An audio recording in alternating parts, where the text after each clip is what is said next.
Okay.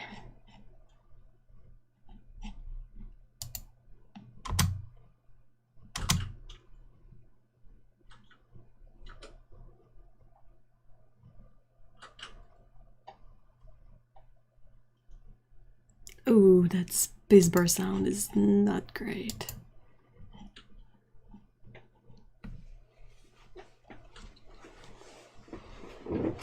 Hi guys.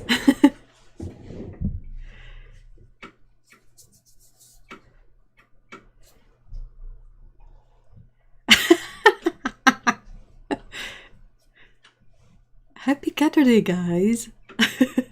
Hi Buxapaint, hi Lindsay, hi Fairy Dust, hi Mikey, hi Sally, hi Gabor.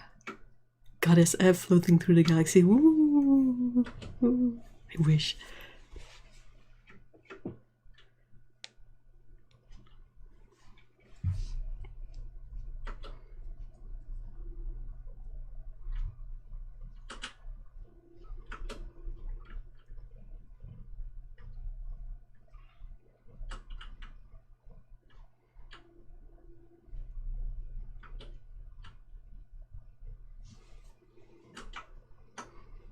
How happy are you to be back with Floof, Lindsay?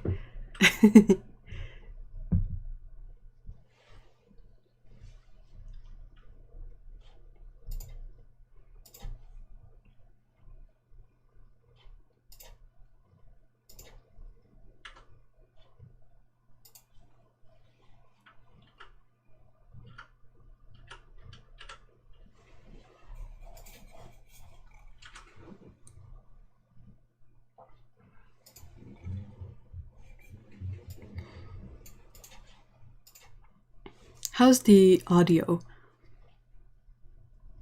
I hope it doesn't pick up too much background noise.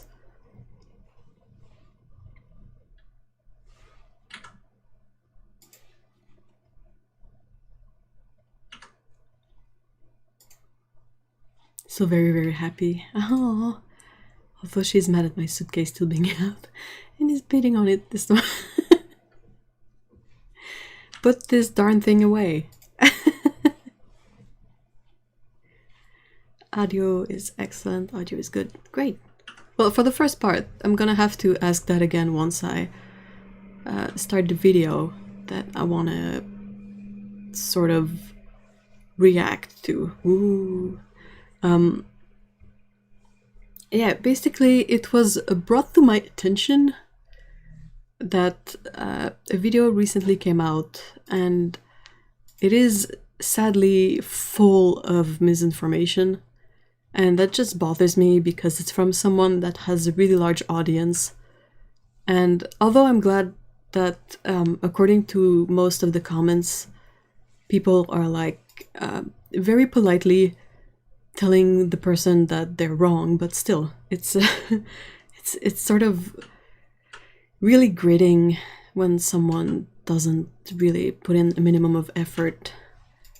As someone who puts a lot of effort, you know. Bear is 10 months old today. Managed to weigh him finally. 12 pounds. Ooh. Yeah, that's a good weight for a big kitty.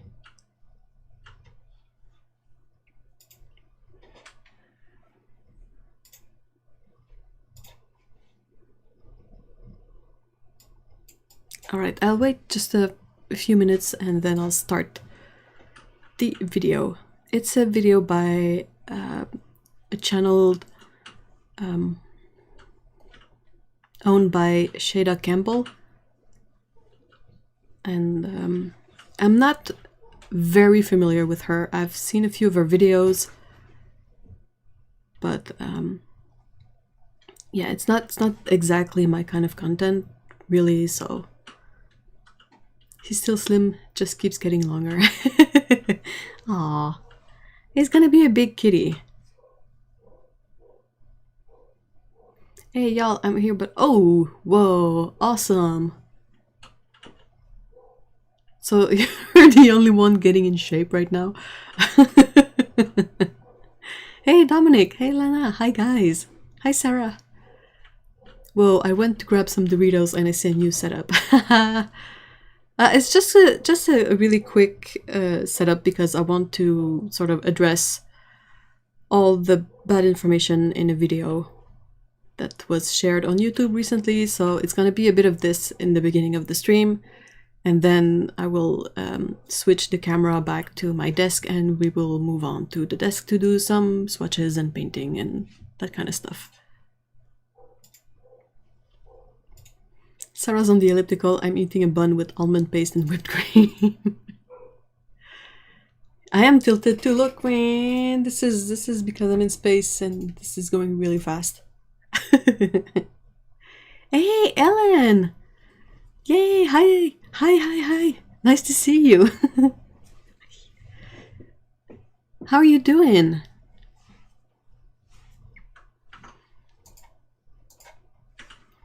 My wardrobe is tilted. That's because it's way too full of stuff.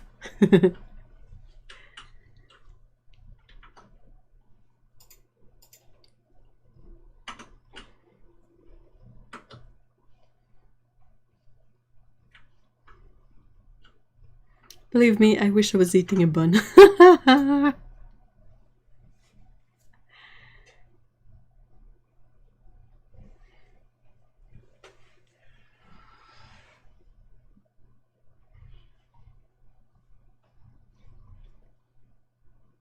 The little pull string on your hoodie. I keep thinking you've got a priest color. Oh yeah, I usually just throw them in because they're super annoying. But no, it's definitely not a priest color. Ooh. Where's back? I'm okay. We're back open at the store for public shopping. Been tiring, but it's good to get money in the register. I totally get it. Were you able to go online for the duration of the stricter quarantine?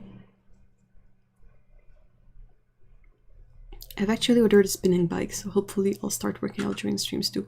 Hopefully. Yeah, you don't have to bike really fast, you just have to bike, so it can be really casual and fun. I wish I had food in general, probably will disappear for a few while. I go scrounge something up. Did I realize that the cobalt blue on my palette is actually a cerulean chromium? Oh! That explains why it looks so different. Yeah, it would. It's really not the same hue, is it? Like, cobalt blue is often a bit like ultramarine blue, and cerulean chromium is not exactly there. Jill was well. Hey, Jill! Hi! Can stay for all of Caturday. Awesome! Awesome, not awesome that you can't stay, but awesome that you will be lurking for the first part. And speaking of first part, let's see if this works out. Okay, are you guys ready? Am I ready? Is everything ready? We're doing curbside pickup, taking e-transfer and credit card over the phone. My boss and I are going to work on an online catalog for art supplies and some giftware. Ooh, awesome! Yay! Okay, go. So I have I finally hope gotten you guys myself some can hear the watercolor video. paints, and in today's video I'm going to Wait, show you how I would probably... I mean, it would be easier to react to it if I could hear the video, right? Dang it. Okay, what am I gonna do?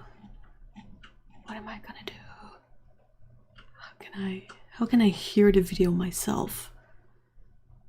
Dang, guys, there's a flaw in my plan.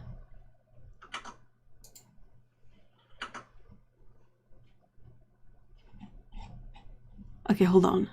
Let's test this out. Can I? Oh no, I can't. Okay, hold on. So I have finally gotten myself...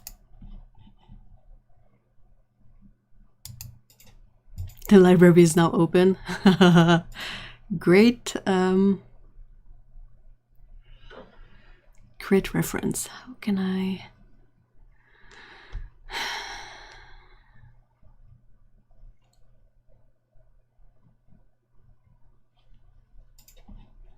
Oh, I think I know. Hold on.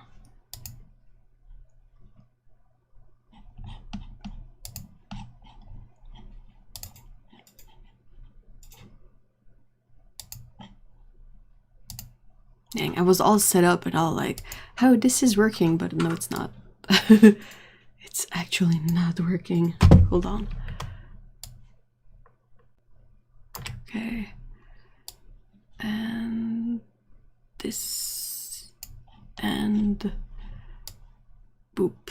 Sorry about. Okay. Okay. Okay. I will speed it up a bit because it's really slow.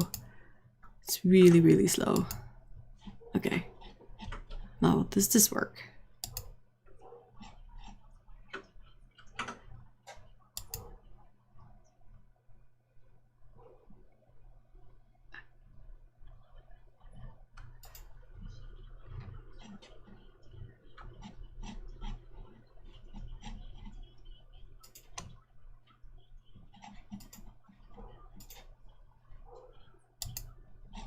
So, can you... No audio? Oh, you can't hear it. Hold on. Bugger.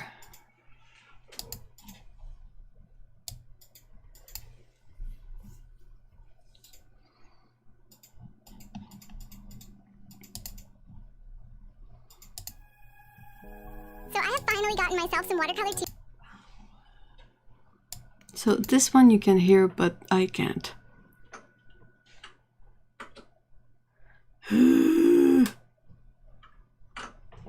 Now that she's on screen, I know this creator.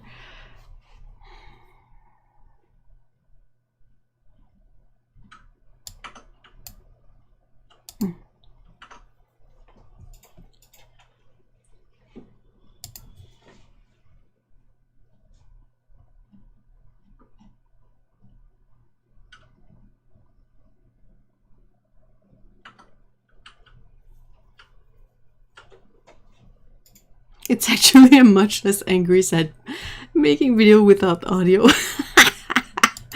Oh. So I have Yeah, it's gotten because I myself some sped it watercolor up. Because she talks really slow. Okay, let's see if I can.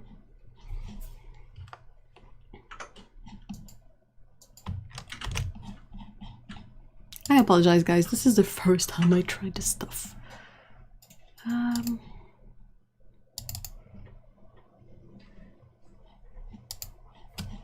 Okay.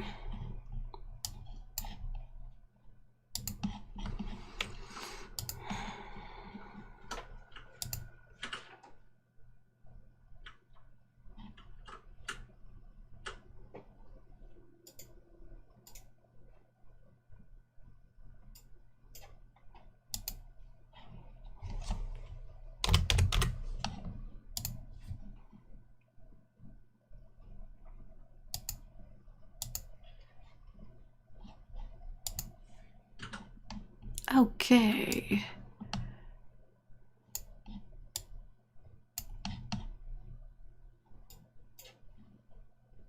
Doop doop doop doop. Good hair. Okay, now she's gonna be regular speed. Cutman and Sennelier together at last. Who was Dang, no one was waiting for this. This pairing. Oh.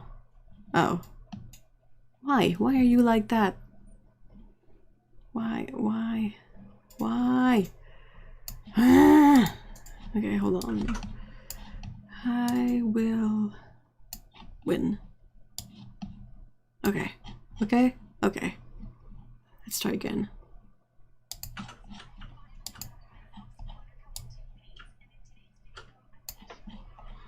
Can you hear it? Can you hear it?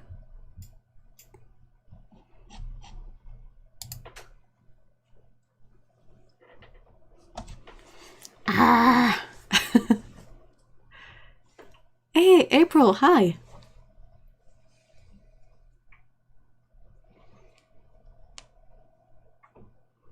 This is actually really interesting to me. I've never seen the behind the scenes of a stream. Showing a black... It's a fair point.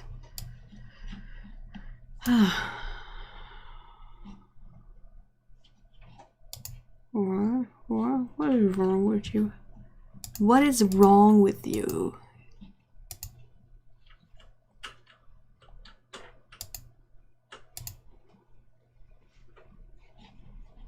Okay, so the one that worked for you guys was the first one. it kind of doesn't work for me, and it So I have finally keeps gotten on myself. starting automatically.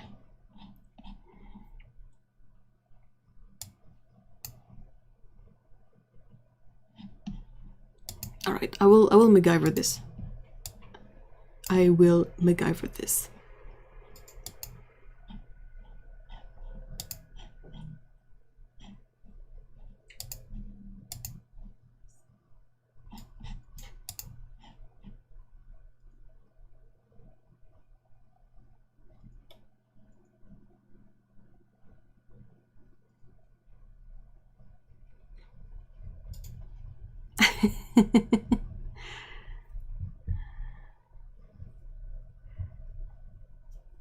Yeah, well, the way it's set up, I don't think unplugging the headphones will make any difference, because the video you're seeing, the one that you can hear, is hold on, is one that I downloaded and is playing through VLC. What bothers me is that I can't hear it, and I'm like, why? Please let me hear this gosh darn video.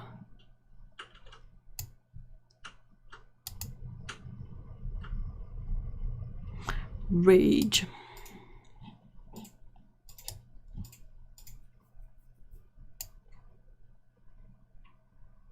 Oh, hold on, maybe.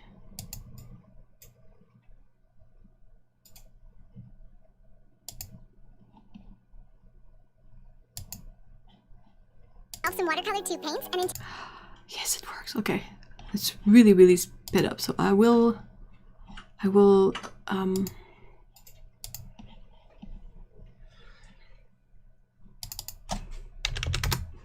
let's do this instead.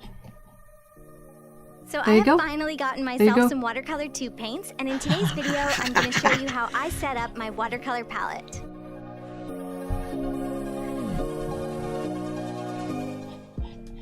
Hello my friends, what's up? Welcome back. My name is Shada Campbell, and on this channel we get creative together. Over the years we have done a ton of watercolor painting together, and today's video is a watercolor tutorial, but we're not painting.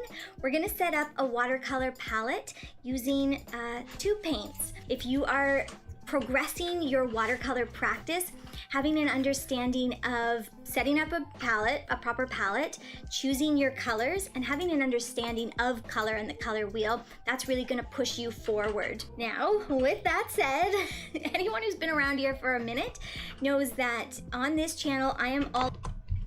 It is a super cozy blanket. So she mentioned straight up things about understanding your color wheel, setting up a palette, and choosing your colors. I think choosing your colors is worth putting a pin in, because it's going to be relevant later. about taking the fear out of the artistic process. I believe, this is a personal feeling, that there is just way too much chatter online about people trying to prove what they know and get really technical when it comes to art, and that is totally fine. You can... Is she throwing shade at us? I felt targeted when she said that a bit. I was like, wait. nerd out on color, and you can go really Nerd out on color? Really? deep with it. And on this channel, in the hopes of encouraging people towards an art practice that is just for fun, just to relax, I tend to steer clear of a lot of technical stuff. It can really be alienating when you're getting started, feeling like in order to sit down with a set of watercolors, you need to know like names like burnt sienna and... Wait, what? I mean, that's the very basic stuff. You gotta know the name of your color a bit. If you want to get... The whole premise is that she's talking of it as someone who wants to get more serious about watercolor. But then she says that it's too technical to know the color's name. I mean, if she said, oh, it's too technical to know the pigment's name, I would be, yeah, it is technical. It is super useful, because that way you don't buy up like 3 times the same colors because it has 3 different names in 3 different companies. But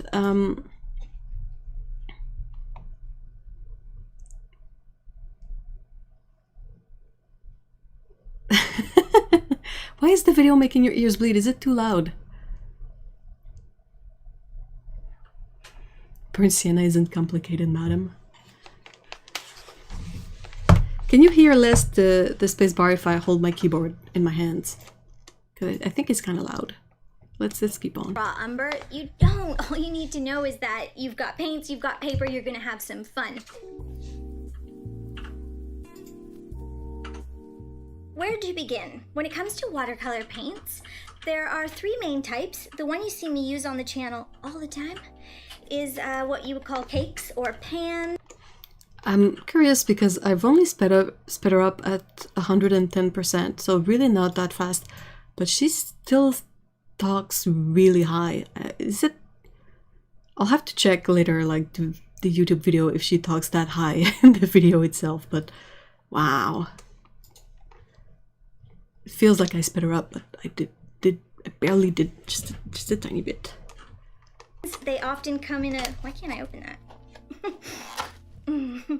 They often come in a set where you're getting a whole bunch of colors in one place, and that's nice. They are dried watercolor paints, and often they'll have a palette included, and it's a really great way to just get started with watercolors, and that's what you see me use most often. There's also liquid watercolors. They come in what looks like an eyedropper. I Hi, Paolo. rarely use those. And then there are tube paints, and they're kind of the consistency of toothpaste. I feel it's directed at children, maybe teens. I think her audience is mostly, I don't think it's children and teens. She does a lot of floral things, and you know, to me it has a bit of the vibes that I would get watching Martha Stewart. But yeah, the paints she uses are these the big palette of paint cakes, and while it's gotta be fun for the direct color payoff, I would venture that these are probably not light fast, so unless you want to scan your artwork, it's not gonna be the best choice. Crafters, yeah, probably crafters. Oh, not Martha Stewart. If you wanted to get into really high quality watercolors, you would probably use tube paints. However, the ones that you're... Tube paints doesn't necessarily make it high quality. You can get pans of professional brands and it's good. So that's the first thing that I was like, oh, it's kind of a bit simplistic. She comes across as a beauty YouTuber who is just starting out into watercolor. Yeah, a bit. But I mean...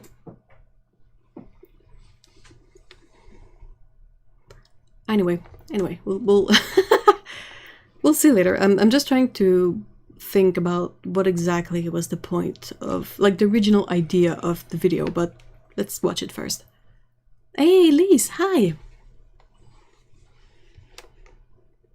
Angora is that palette. They're chalky and generally not great. Yeah. I mean, I like that they come with a bunch of colors, which is fun from a crafting point of view, because usually cheaper paints are more difficult to mix. So yeah. You're gonna see me use today to set up my palette are, I would say they're still student quality. They are Sennelier, and I'm really excited to try them, and it cost me about I think just over $100 to buy these, and I think the Sennelier is going to be like fine quality, and I think they're going to meet the needs that I have, but we will see. Okay. Ow. That... Can I go back? We need to go back a bit, because that was a bunch of nonsense. Oh. I rarely use those. And then there are okay. tube paints, and they're kind of the consistency of toothpaste. If you want... Yeah, the comment about the consistency of toothpaste is irrelevant, because it's not... Like, toothpaste is uniformized, paint is not, because it depends on the pigment. But yeah, so toothpaste, not relevant, depends on the paint, depends on the pigment, depends on many things. To get into really high quality watercolors, you would probably use tube paints. However, the ones that you're going to see me use today to set up my palette are, I would say they're still student quality. Okay, they're still student quality. What's the point of reference to said that affirmation? Why would they be still student quality? What's the information that Shada is using to see those as student quality? That's the first thing that is sort of makes no sense. Like, it hurts my brain in a way to see someone who uses like those really inexpensive paint cakes that are absolutely children's quality paint, maybe craft. And then she looks at a bunch of tubes from Sennelier. She's like, nah, they're still student grade. You're like, how? What? Where? They are Sennelier, and I'm really excited to try them. And it cost me about, I think just over $100 to buy these. And I think the Sennelier is going to be like fine quality. And this is kind of a cognitive dissonance. She doesn't know what she doesn't know. Yeah, definitely. Dude. And no, she did not use the La Petite Aquarelle. Sorry. She did not use the La Petite Aquarelle. She used the she used the professional range, the regular Sennelier range. And yeah, like people mentioned in the chat, it's a bit weird that she sort of lumps together Cotman and Sennelier. I mean, you can if you want. You absolutely can if you want, but that's a really obvious example of a student brand, and then Sennelier is not a student brand. And also, just a quick note, all those captions she adds on the screen, they're not nice. They're not true either. They turned out to be crap. No, they're not. It's not because you can't use them properly that they're crap. Come on. And I think they're going to meet the needs that I have, but we will see. So here's what I'm working with. My Sennelier Series 1 paints, student quality, as I said. Wait, what? Sennelier Series 1 paints, student quality.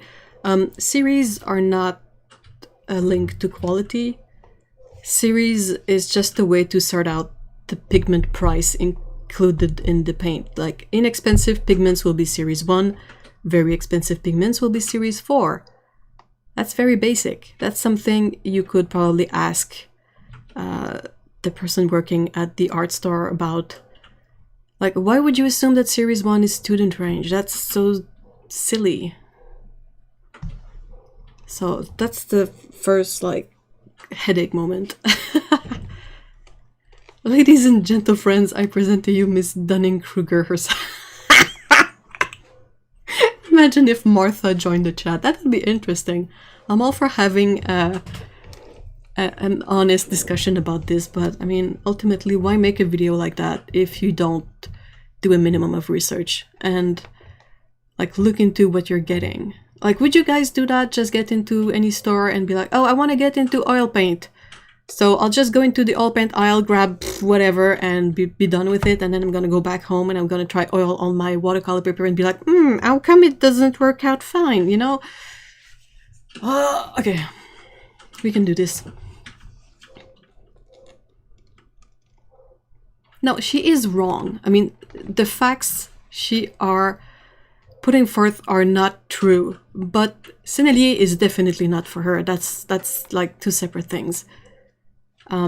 That's something that I see Lindsay do a lot, like the frugal crafter, and I try to do it too. But when we end up with supplies that are not for us, we still try to see for who they would be useful, like how you can use them anyway. Even if I don't know if they're not for me, I will probably try to see who they would be useful to.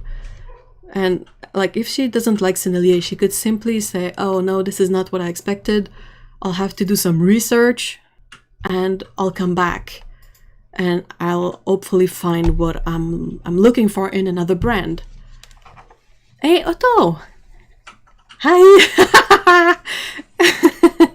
I'm sorry, I kind of tried to keep up with chat, but you guys are really into this, as I am, so it's hard to keep track. Okay, let's keep on going with this painful video. So she just mentioned that Sennelier was she got Sennelier Series 1, so that would be the student grade paints. So that's where we're at. That's the very factual world in which we are. Oh, you missed some good nonsense. Hey, Holly, hi! Hi guys, hi everyone who came in. Hi Phoebe. Yeah, exactly. Kevin says, instead of saying these are not for me, she goes all out like, these are trash.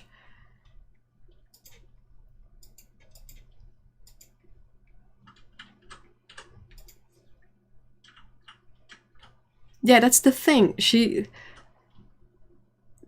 Even that, I wouldn't say Sennelier is bad. Like, that's something I'm unable to do. If something is not for me, like Cutman, I joke all the time that Cutman is terrible, but ultimately, if someone really asked me in all seriousness, like, should they buy Cutman, I would say, well, Cutman is not for me, but if you like them, by all means, get them. I mean, they're affordable, they're everywhere, there's a lot of advantages to liking Cutman paints. That's my super blanket. Yeah. Okay, let's go. I've also picked up an inexpensive palette. It has 2 sides, which I really like. Basically just means that I have a lid and my paints won't get dusty. So the left-hand side, I'll actually just use as a lid and mixing palette. That's gonna give me 16 pans over here on the right to actually fill with paint. And yeah, and then I've just got really lots of space for mixing, and my paints won't be sitting out and getting dusty. They'll be protected when I do put them away. Now, I feel like at this point, I need to give you a disclaimer. By the time I finished this video, I was... The roast of the... Aw, thank you for being here, Mikey. See ya later. Wells, they're called... What did she call them? Hold on, what did she call them? What did I miss? It has 2 sides, which I really like. Basically just means that I have a lid and my paints won't get dusty. So the left-hand side, I'll actually just use as a lid and mixing palette. That's gonna give me 16 pans over here on the right. Yeah, pans. Holy Jesus, she is triggering. She really is. I mean, you get it. I will check out the comments after the video, Paulo. I prepared something for us to take a look at the comments, but let's know what the comments are talking about first, and then we can sort of see that. Yeah, pans would sort of imply that it's something you can like carry around or remove.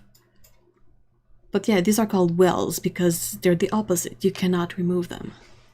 So anyway, 16 pans, guys. To actually fill with paint, and yeah, and then I've just got really lots of space for mixing, and my paints won't be sitting out and getting dusty. They'll be protected when I do put them away. Now, I feel like at this point, I need to give you a disclaimer.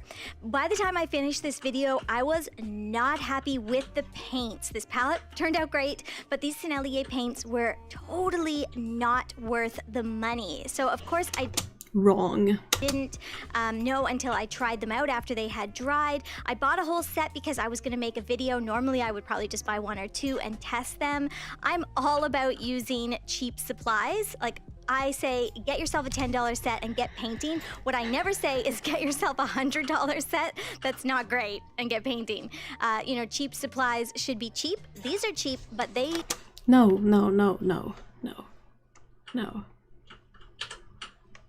Hi Dan. It's a blanket. It's a super blanket. It's the cozy blankets, you know.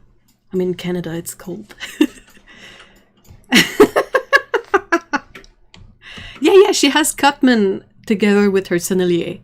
And she doesn't address Cutman. I mean, fine. But if she likes Cutman, she should have gotten a whole set of Cutman first. Before being like, I'm gonna spend $100 on Sennelier. That's just...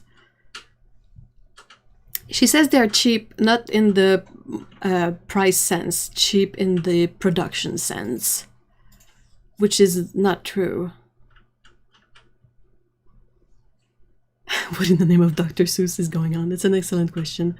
Hey, Patricia, hi! Yeah, so... Anyway. Did I... No? Were a little bit expensive, so I'm very disappointed. I won't even be linking them. On the channel, I rarely give a bad review. I try to just use products that I like, but these were complete crap, okay? So I'm just letting you know that up front. All of my... Yeah, crap. You can get every color of Cutman for £30. Sorry, was having first airball. Oh no, first! Wow, dang, you've been lucky. My studio looks messy. My chatter about understanding color, choosing your paint colors, and setting up a palette is still good info, so let's get back to it. Just gonna pop in for a second to remind you that I give an extra video every month on Patreon.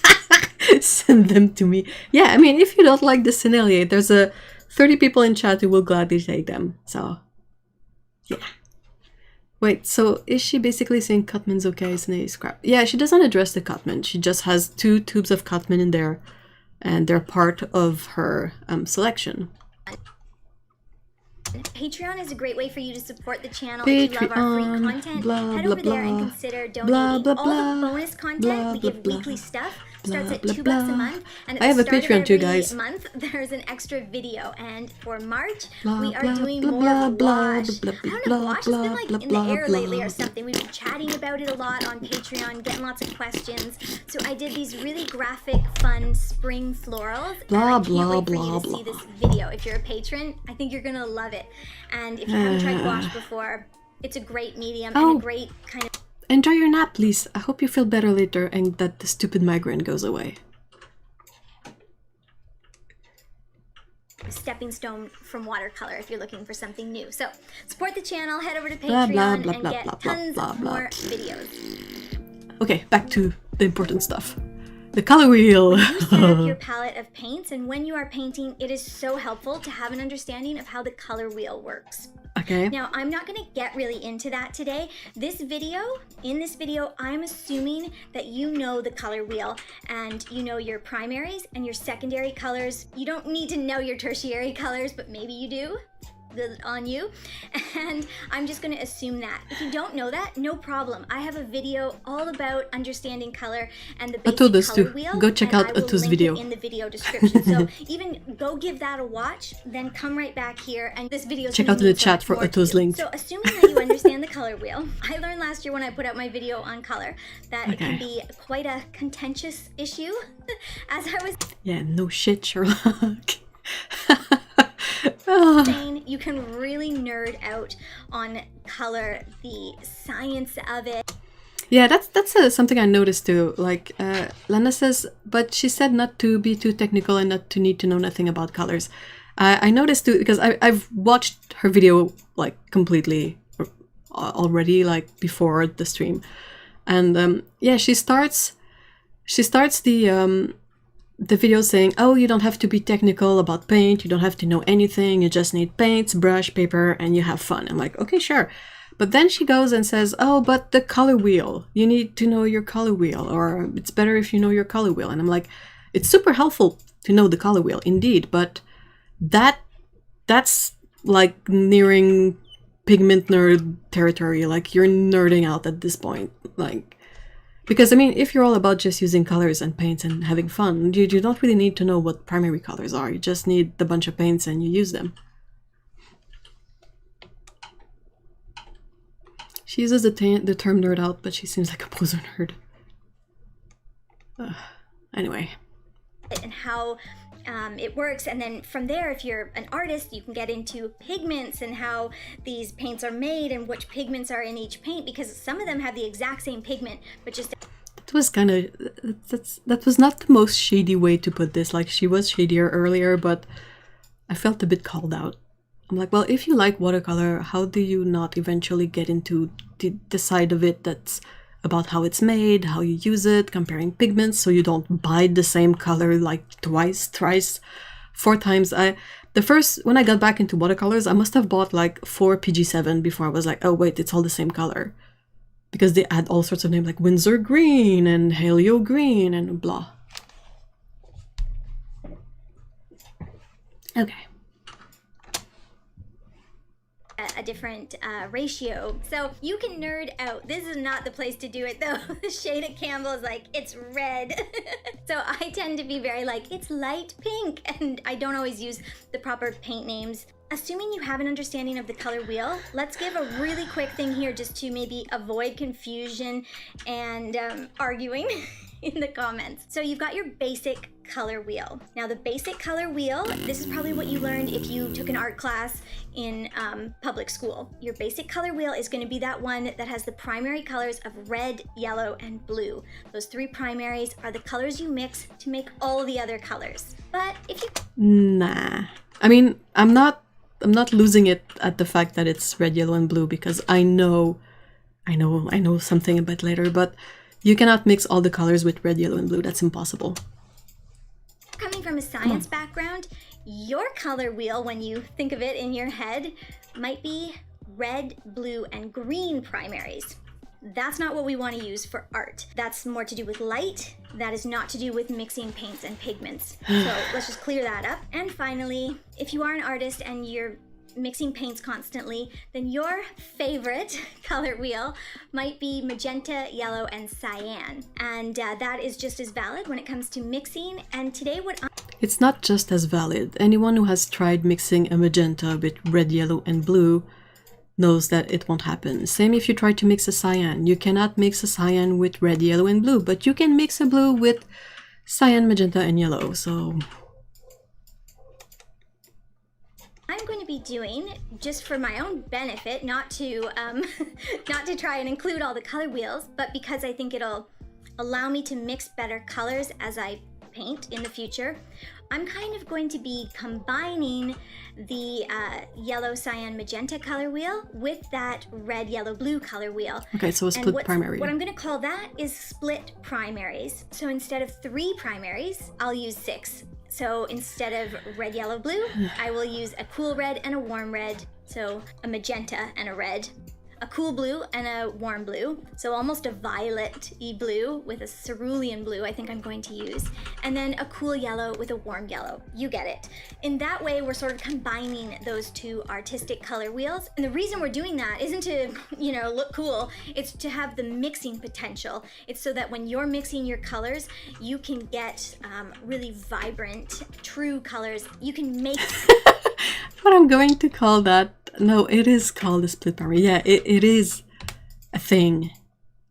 It is a thing. I'm trying to get a better view of the colors she chose, but it's kind of hard to see. So hopefully there will be a clearer view later on. But one of my theory is that she purchased colors that are like, let's just say, not beginner-friendly pigments, if I can say that. Like if you're starting painting and you get a bunch of pigment that will dry hard and that will have a weaker color payoff, and you expect them to be super bright and vibrant, you're gonna be disappointed. There's a way to pick colors that will be like bright, like punch in your face bright. And that's why you have to do a tiny bit of research and possibly look at swatches before you buy colors so that you know exactly the kind of color you're gonna get. You cannot just look at the color on the tube and be like, yeah, that's fine. Let's go for it. What you see in your mind's eye, okay? Choosing your colors. There we go. So when creating my personalized palette, my color selection started with those 6 split primaries. I've got 16 pans. Let me see if I can find, maybe. Blue, color wheel, nope. Choosing your colors, okay. What did you get? What did you get, Missy? Let's mute this one. Can I get... Show me the colors! Okay, so... Oof. Okay, Sorry, water. The warm red, I guess, is cadmium red deep hue from Cutman. And then she has permanent magenta from Sennelier as the magenta color.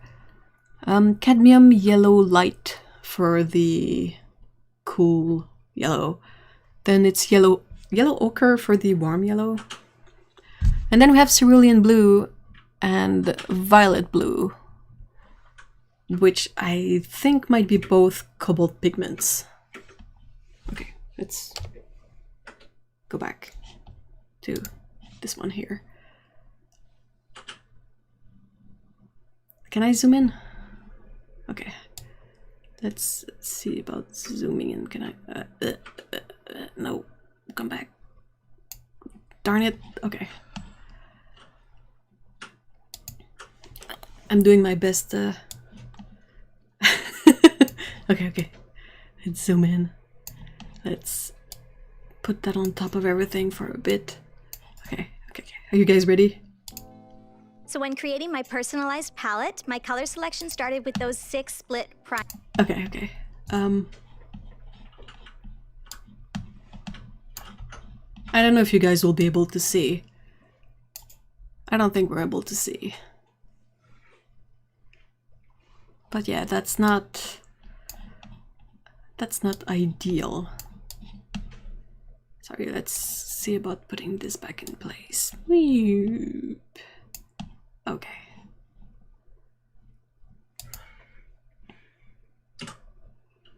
Yeah, cobalts are going to be expensive too. Yeah, she would have been better off getting phthalo blue red shade, phthalo blue green shade. First of all, I think both... Wait, hold on. She said she got a bunch of Series 1. I'm fairly sure that Cerulean Blue is not a Series 1. I came prepared. Come on. Cerulean Blue. Cerulean Blue? It's a Series 4! What's Blue Violet? Blue Violet is a Series 2. Cadmium colors. She got cadmium colors. Those are Series 4. Hold on. This is insane. What was Permanent Magenta? Is a Series 3. Hold on. Okay. We got cadmium yellow. I don't remember which, but one of the cadmium yellow. We know that all the cadmium yellows are not Series 1. They're all Series 4. So there's that. Ensuite, Permanent Magenta is a Series 3. Then she has Cerulean Blue and Blue Violet. So Cerulean Blue is a Series 4, Blue Violet is a Series 2. Do they have a Cerulean hue? But I don't think she has a hue. I think she has the real one. Yeah, she has the 302 one. It's the original, real PB28 Cerulean Blue. Okay, that's... hold on. The other colors, we will see them. She will go through the other colors she picked. All the greens, and I know there's an Opera in there. Opera is a Series 2. Series 1, yeah, sure, Jen. Primaries. I've got 16 pans, so that is 16 pans? No, 16 wells. Come on. To go. So the primaries are there, split primaries. From there, I wanted to choose some, I guess, just what I would call darks. I love Payne's Gray, so I purchased a tube of... Payne's Gray? That's possibly Series 1. Would be our first Series 1. Payne's Gray Series 1. Ding! Of Payne's Gray. I also grabbed a Prussian Blue, like it's just this super dark. Prussian Blue, probably Series 1 too. Yep, Series 1, so that's 2 Series 1 so far. But all the rest, all the previous colors were not Series 1. Rich navy that I love to mix with. I grabbed a transparent brown, so just like a really... Transparent brown, Series 1. Nice, cool, dark brown. And then a black. So and finally, a black. I'm using lamp black here.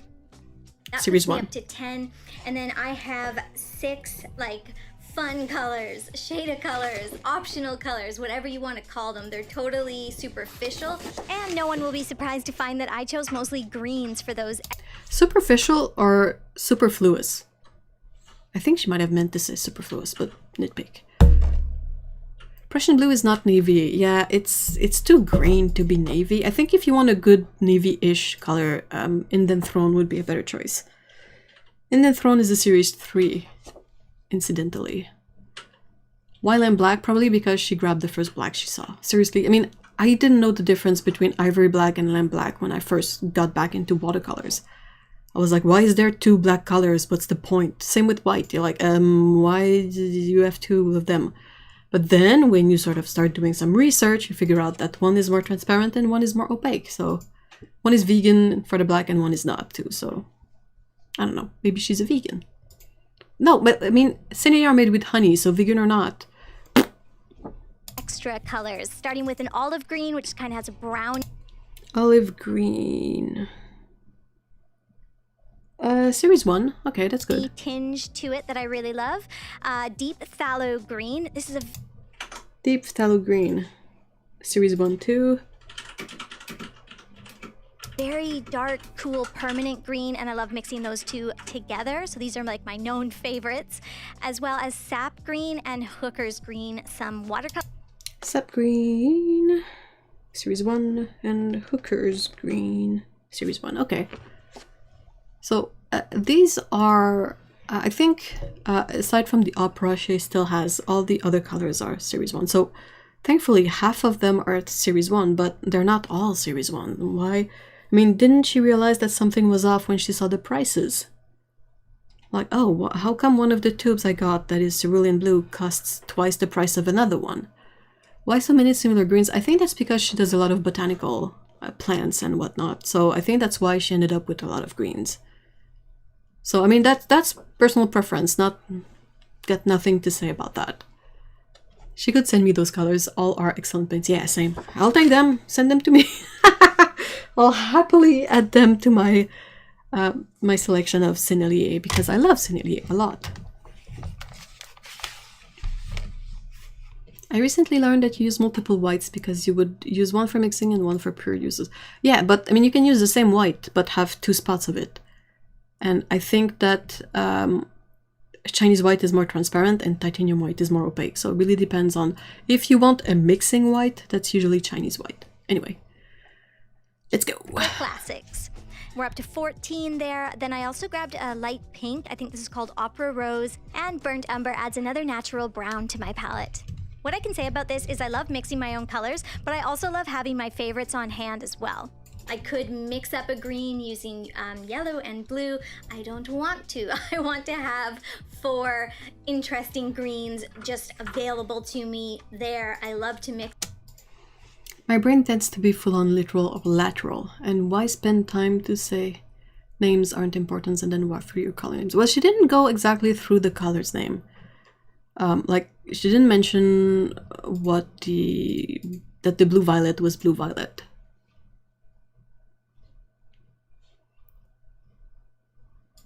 I think that's because she doesn't want to mix a lot of the greens she uses. That is the thing with opera is unless you plan on selling originals with the mention that they're gonna be not very light fast, because you cannot scan opera. So if you want to use neon colors in artwork to be scanned, it's problematic because it just scans as gray. It doesn't like to be scanned. So you can only use it for stuff that will be used like there. So I got nothing against buying artwork that has opera in it, and I know it will fade and I'm fine with it. But yeah, it's gonna, though mind you, Sennelier's opera is mostly PR 122. So it's mostly a regular red pigment that is somewhat light fast, and it has, I think it's the one opera that has the least neon in it. So should be okay. Why get the paints gray and a black? Personal preference? I don't know. Kevin.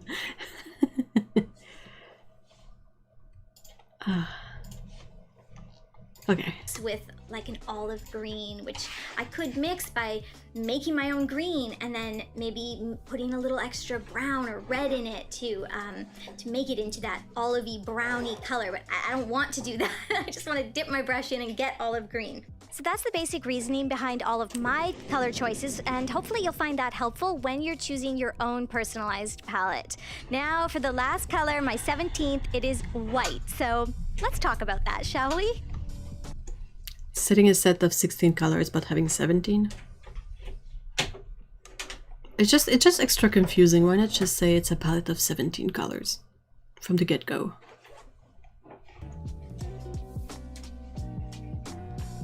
Let's talk a little bit about white, shall we? So, I always get so many questions and comments like, I've heard that you're not allowed to use white. It's weird. Or you should never use white. And that is definitely like a school of thought. That's maybe making it bigger than it is, but that's definitely an idea or a belief that is out there. So the idea behind not using white or never using white when you paint is that you can mix your colors, you can make them lighter by simply adding water. And adding water only, you guys know that will already, not so change the hue of that color. It will only lighten it, and it will make the color haha, depends on the pigment. more transparent. So if you've got a really nice rich cadmium blue, you add some water and it gets a little more transparent, and it gets a Yeah, I'm seeing comments in the chat regarding the color selection. Remove the Cotman. Like, let's replace the Cotmans with Sennelier, like equivalents. I would absolutely use this color selection, no problem, except for the white, because I don't find a use for white. But in terms of what she wanted from the colors, this is a really ill-fitting color selection. The blues especially seem to really not be the kind of thing she wanted. So that's the part that kind of bothers me. Like, I like all the colors. That cerulean blue is amazing. It's so pretty. But if you want a really bright, really strong blue, you don't grab cerulean blue first. You grab phthalo, an Indian throne, indigo even. Anything else, not cerulean. What is cadmium blue? Did she say cadmium blue? Did I say cadmium blue? I don't think cadmium blue is a thing. Cobalt. Maybe cobalt I wanted to say. Or maybe I said cerulean and tripped on it.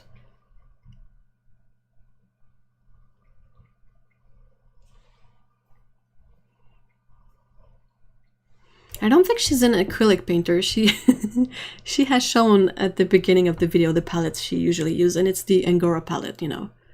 So I think she's just used to not necessarily having to mix to get the color she wants, and having a wide range of colors available right away, like without having to mix, without having to, and without having any consideration whether a color is mixed in with white or not, you know.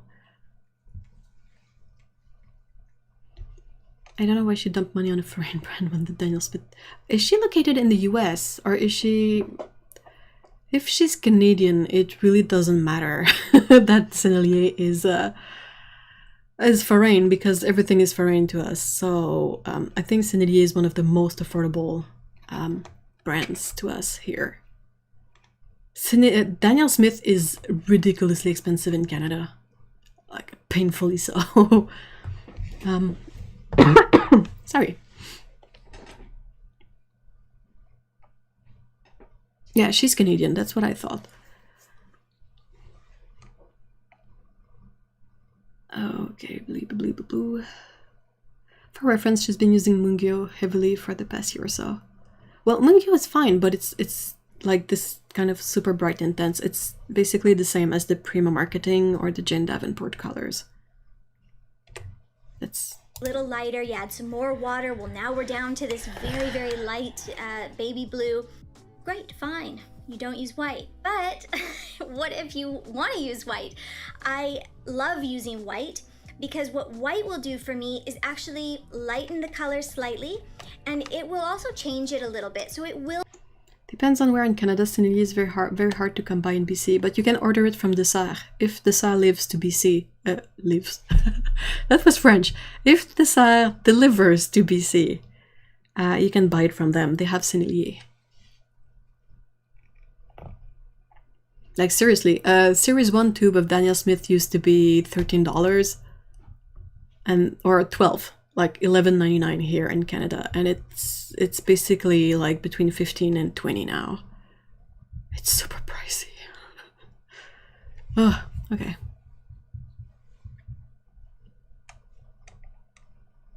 I can only afford Daniel Smith because of my staff discount. I usually get new Daniel Smith when I got like gift cards. Hey, YZ, hi! Lurking in the back here, well, welcome. Pretty sure she's Canadian from the East Coast.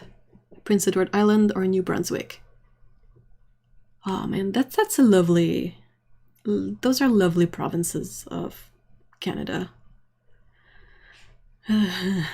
White does not lighten colors. Well, it does, but it creates a tint. And it ruins the transparency. Okay, let's go back to... I'll change the hue of that color. It might give me a more pastel-y tone, and I really my favorite like word. that. So I love what white does for my paintings, and I don't like a lot of rules. I think if you like the end effect, then why wouldn't you use it? It's your art practice. You're going to apply these paints and these pigments in the way that makes you happy to get the result that you want. Remember, this isn't a fine art channel, so there is a distinction between art and fine art.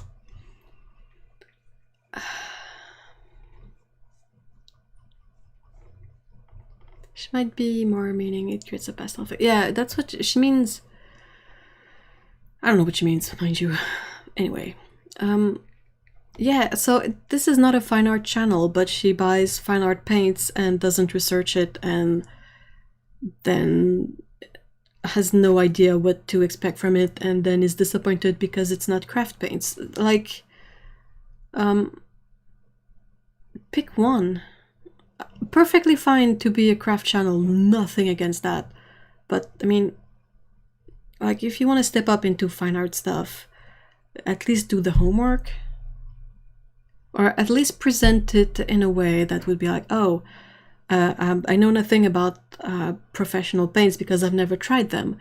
But this is my first tentative foray into it, and I will take you along with me so you can see the kind of mistakes I do and we can sort of learn together.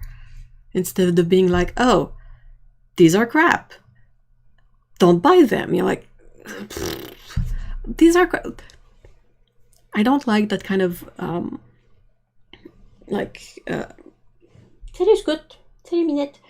don't like that kind of overall statement because it's not crap. Like, literally, it is not crap. And a lot of people use those paints. A lot of professional people use those paints. So you cannot say something like these are crap and not basically poop on everyone's head who uses those professionally. Anyway, I'm rambling. Hello, cat. I need some cat support. T'as fait tomber ta couverte. T'as fait tomber ton blanket. Tu veux ton blanket? Qu'est-ce que tu veux? Tu veux-tu les donnes sous ton blanket? Qu'est-ce que tu veux? Qu'est-ce qu'on fait? Tu me tiens en dessous? Comme ça? Ouais. Ouais. C'est ça que tu veux? Tu veux quelque chose en tout cas? Okay. I got a therapy cat just right there. The disappointment in your sigh. Okay. Okay, let's go back. Hey, Laura, hi. Hi, Tsikaboo. Hi, guys. T'es en train de tout péter? Okay. Art, we're not doing fine art, we're doing hobby art, craft art, art for fun. And when you're doing art for fun, because doing professional art is not doing art for fun. Really shouldn't be, I don't think, such a focus on these crazy rules. Yeah, I do find it so cringy. Like, I heard you never use white. Like, I do find it so cringy. Oh man. Okay. Yeah, exactly. Ellen says, I think of Lindsay the Frugal Crafter and how careful she is when she gives negative reactions. She realizes that her words have influence and that her opinion is not gospel. I agree completely. I did a video about those PBO watercolors too, and I really tried to sort of, like, I always tried to find a way to use something, but those were pretty much unsalvageable. But yeah, Lindsay is like the primo example of someone being careful and like balanced. All right, let's... If you like the effect that white gives you, then you should probably use it. Oh, no. So in this... No. It hurts me to say so much paint in wells for a first palette because we've all made that mistake. And we've all gotten to the point where we looked at the palette and we're like, oh no, I don't like that color. There's no way I can take it out, especially Sennelier. You're like, oh no, I poured like half the tube in there. What am I gonna do? Okay. This video, we have gone over a lot of info, all of it relevant when it comes to choosing your palette and setting up your palette. Now let's actually do the setup, and that's for me is going to begin by arranging my colors, starting from reds here, going through yellows, greens into the cooler greens, blues, and then my darks, and I'll probably throw one of those browns back on the end with the red. Yeah, that's looking like a pretty good structure or order for my colors. From here, what I need to do is figure out how I would like them to sit in my palette. Remember, this is all about you and how you want your palette to work for you, so don't worry about rules. I happen to have these larger pans on the left here, and I know that I want to use them for my greens because those are... I've done it with Sennelier too. I learned my lesson as well. It's not good. The colors that I use the most often, so I want to use the large wells. So knowing that, it gives me a good starting place, and I'll probably just arrange everything else from there. Let's see, we've got our greens here. Yeah, Denise has mentioned a lot of time the issue of having too much paint in the wells and being sort of stuck with that. So, yeah. Like, I mean, it wouldn't have hurt to do a bit... Well, she said, well, she did! Like, it wouldn't have hurt her to just watch a few videos before, like basic stuff. I don't know. Anyway, live and learn. There, we're gonna then kind of toss that out of the way, move the blues. We'll actually have the darks right in the middle of the palette, which admittedly is maybe a little weird, but you know what? It's fine. Remember, just do what works for you. I'll stick those browns together, and then that actually leads us nicely from the light brown into the reds, pinks, and yellows. So there is my palette order and setup. She looks good. Now all I need to do is fill all these little wells, and we'll talk about how to do that. Of course, I have my white. I'll actually put that on the other side of the lid, but yeah. That's one of the rules I told myself when I started to get into watercolors. Don't use well palettes if I want to rearrange often, and then later beware gooey dried paint. Yep. Both those things. So many vids on setting up palettes. Yeah, so many of them. I mean, people like to watch them, so maybe that's why she got the idea of making this video, and she decided to buy... How many is it? 4, 8... 12, so 14 colors, 15 colors, 15 tubes of Sennelier in one go.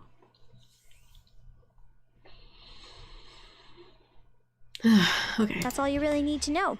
What I'm doing now is filling the wells, so I am just squeezing from the end of the tube, just like you would with the toothpaste if you don't want to upset the person you live with. Squeezing from the end and try to get... Fun fact, we each have our own toothpaste. We don't like the same toothpaste, so... Get in all the nooks and crannies of the well, so get in right to the corners. There's not really much else to say here other than I could tell as soon as I started putting these paints into my palette that they were very liquidy. A lot of tube paints will have a consistency that... Very liquid? I don't know. That is, it's a little bit firmer than toothpaste. In fact, you may even find by the time you squeeze... That's such a stupid point. I mean, she doesn't know. Not saying that she's stupid. I'm saying it's such a moot point, the texture of the paints, because what's relevant is how mixed it is or not. And if all the binder comes out first, that's a paint that's not mixed. And then it's so, like, takes Daniel Smith with their 200-something colors. Some colors will come out really goopy and liquidy, and some colors will come out stiff. That's just the thing. My mistake with too much paint in a well ended up with me getting 3 stitches in my face. Oh no! When you tried to remove it? Oh no. Kind of different, interesting that there's a few Catman colors mixed with professional paints. Wonder how she's going to manage the inconsistent color fade. Well, I don't think she will manage anything at all. I doubt she will use this palette ever again. I mean, hopefully she will. These are great paints, but with the vibe of her video, the way it ends, I hope she rehomes the palette.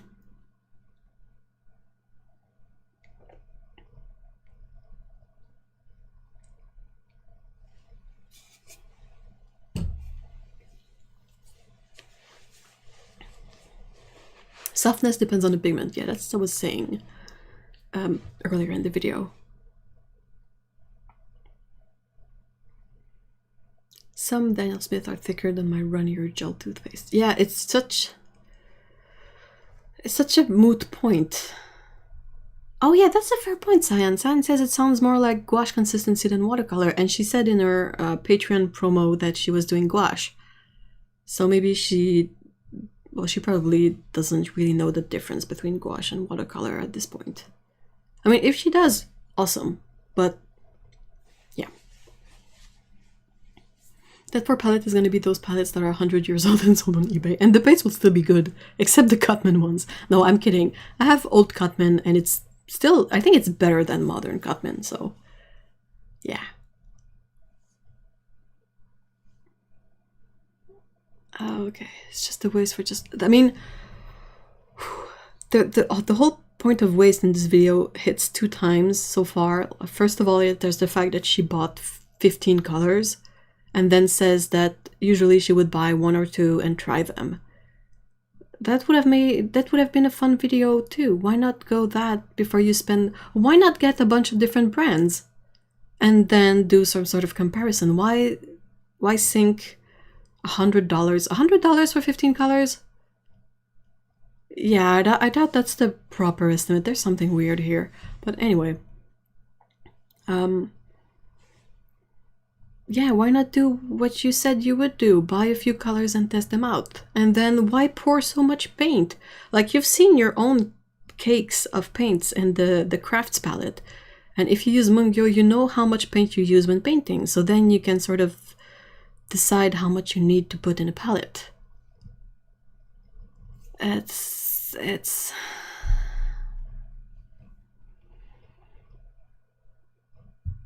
I would never make a video passing a judgment on a brand for 15 tubes. Well, not a judgment, but a first impression. Like, that's something I might do, first impression. Like, this is my first impression, but I would definitely need to use these paints more to get a better feel for them. With all the lies she stole, she probably spent way more than $100. Well, I mean, from memory, I think a Series 1 tube of Sennelier is over $10 or maybe about $10 Canadian. And she's got 15 colors, so even if all the colors were Series 1, that would be $150. And then she has Series 2, 3, and 4 in there, so easily $200. Easily. So maybe she had a deal or a discount or something, but maybe she ordered them from Jackson's. They might be a bit cheaper over there since they're not like the same price as here, but out a dozen or 16 tubes of paint that your hand is getting sore. My hand was definitely not sore. These were very liquidy, so not. What gets your hand sore is opening the cap. Right, Otto? Those freaking caps. A good sign for me. Again, just a full disclaimer, I am a girl who loves her some cheap supplies. I don't think art should be expensive. I want it to be accessible, but I do not like expensive supplies that are cheap in quality. That's wrong. Not cheap in quality. Not one bit.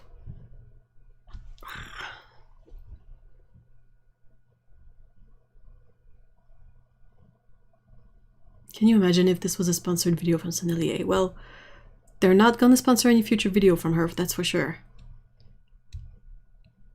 Yeah, the Sennelier caps are evil. They're like sort of thin and they have angles. Did I send you the? I sent you the cap opener thingy, right?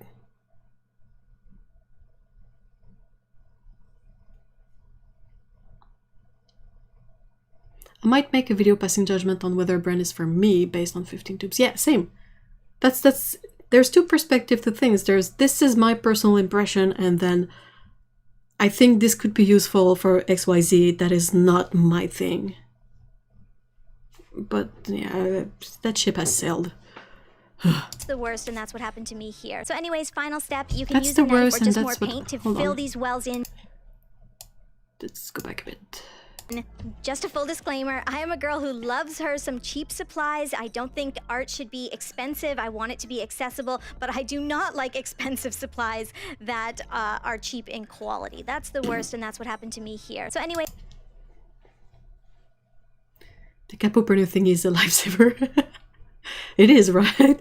I cannot do anything without it anymore. And some caps are so flimsy that you use the cap opener thingy and the cap opener will sort of leave grooves in the cap before being able to open it. It's like, what do you put in those caps? They are like L'Occitane caps. Good the first time and have to cut the end off for the... I'm really confused. If she likes cheap supplies, why buy professional watercolor paints? That's a very good question and I have no idea. And I don't know, who has like $300 to just throw on something you don't even know if you like?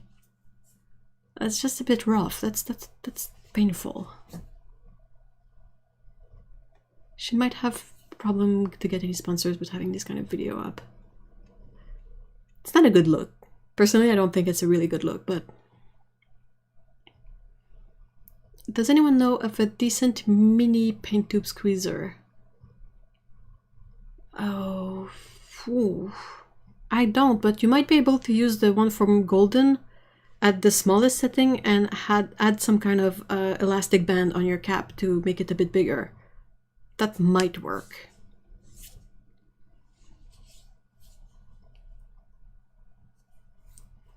Does she back up her claim of the paints being bad? Not really. Not really. We'll see. We're almost at the end of the video. There's like 3 minutes left. Even Kuretake... Kuretake pans are big, but they're not like high. So you have a lot of surface, but not a lot of paint. Do you have the golden one, YZ? Do I have it nearby? Where is it? Where is it? Where is it? Oh, it's up there. Zoom. Where are you? Think of it bigger. Where is it? Oh no, where is it? Oh, there it is. So that thing. Quick. So as you can see, there's a small whoop. Like when it closes, the end is for the smaller caps and the sort of this part here is for the bigger caps. So this is too small for caps like small hole bind tubes and all that, but if you had some rubber band buffer, it might work. Oops, sorry.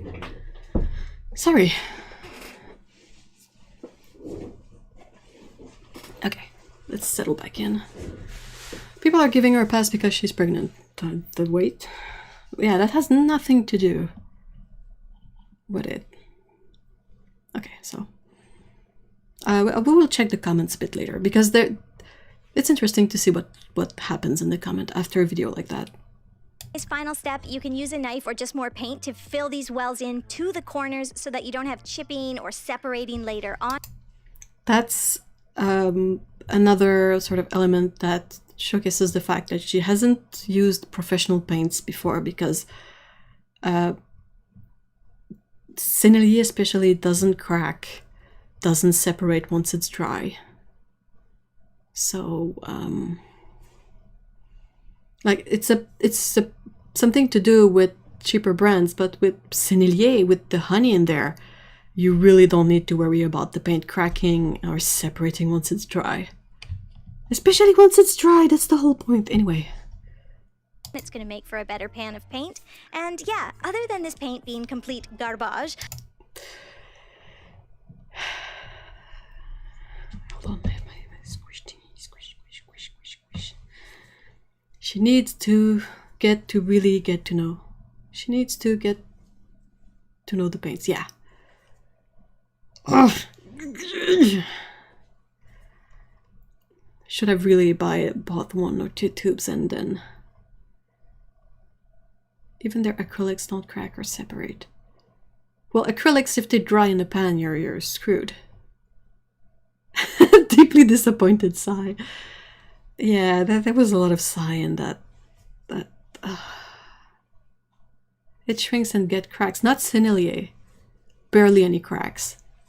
And the thing is that if you have the paint go all the way to the sides and let it dry, it will probably crack more if you do that, rather than if you leave it in the middle without touching the sides, because it's gonna stretch out all this surface area, while if you leave the blobs in the middle, it's gonna have room to shrink without pulling on anything.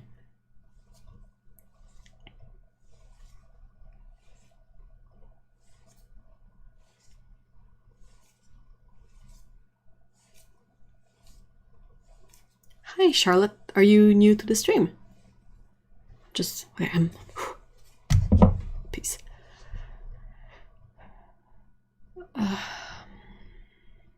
No, I don't think she did, Tsukebu. I think it's all earned. And because the content is very good. This video is puzzling even more because of the kind of reaction in it and how superficial on the surface it is, rather than something that would be a bit more nuanced or set in a context that would fit. Like saying the paints are garbage as a statement of your impression of the paint is not something I'm in favor for. That's not something I think is fine. That's not something I support. You can say, I don't like these paints. They're not for me.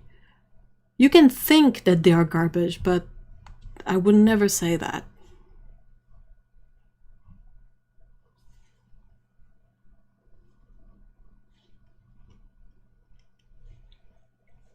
Anyway. I'm really happy with what I've created because it's a personalized palette, and I would encourage you to do the same. Follow your own rules, make the palette that's going to work best for your art practice. If you're a hobbyist, you don't need to worry about what anyone is telling you. How else can I say, just don't worry about what you hear, even if you hear it from me and you're like, I don't want to do that. I support you. I really support you in that decision, because you're going to watch another video after this maybe, and they're going to say, start with red and go around, period.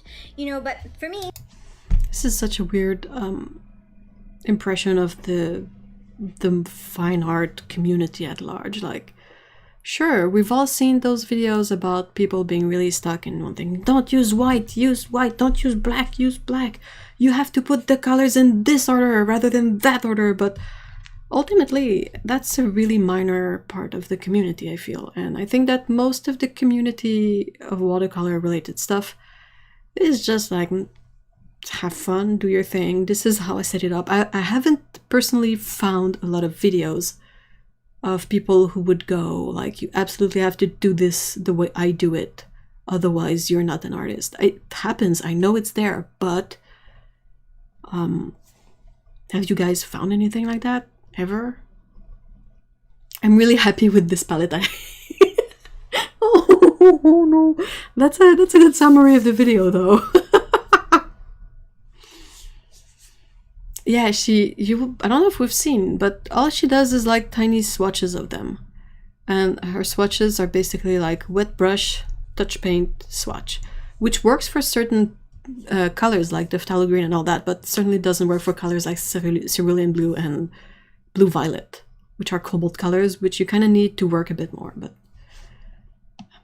see Sean Rock, hey! Yeah, you can, the stream will be available later, so...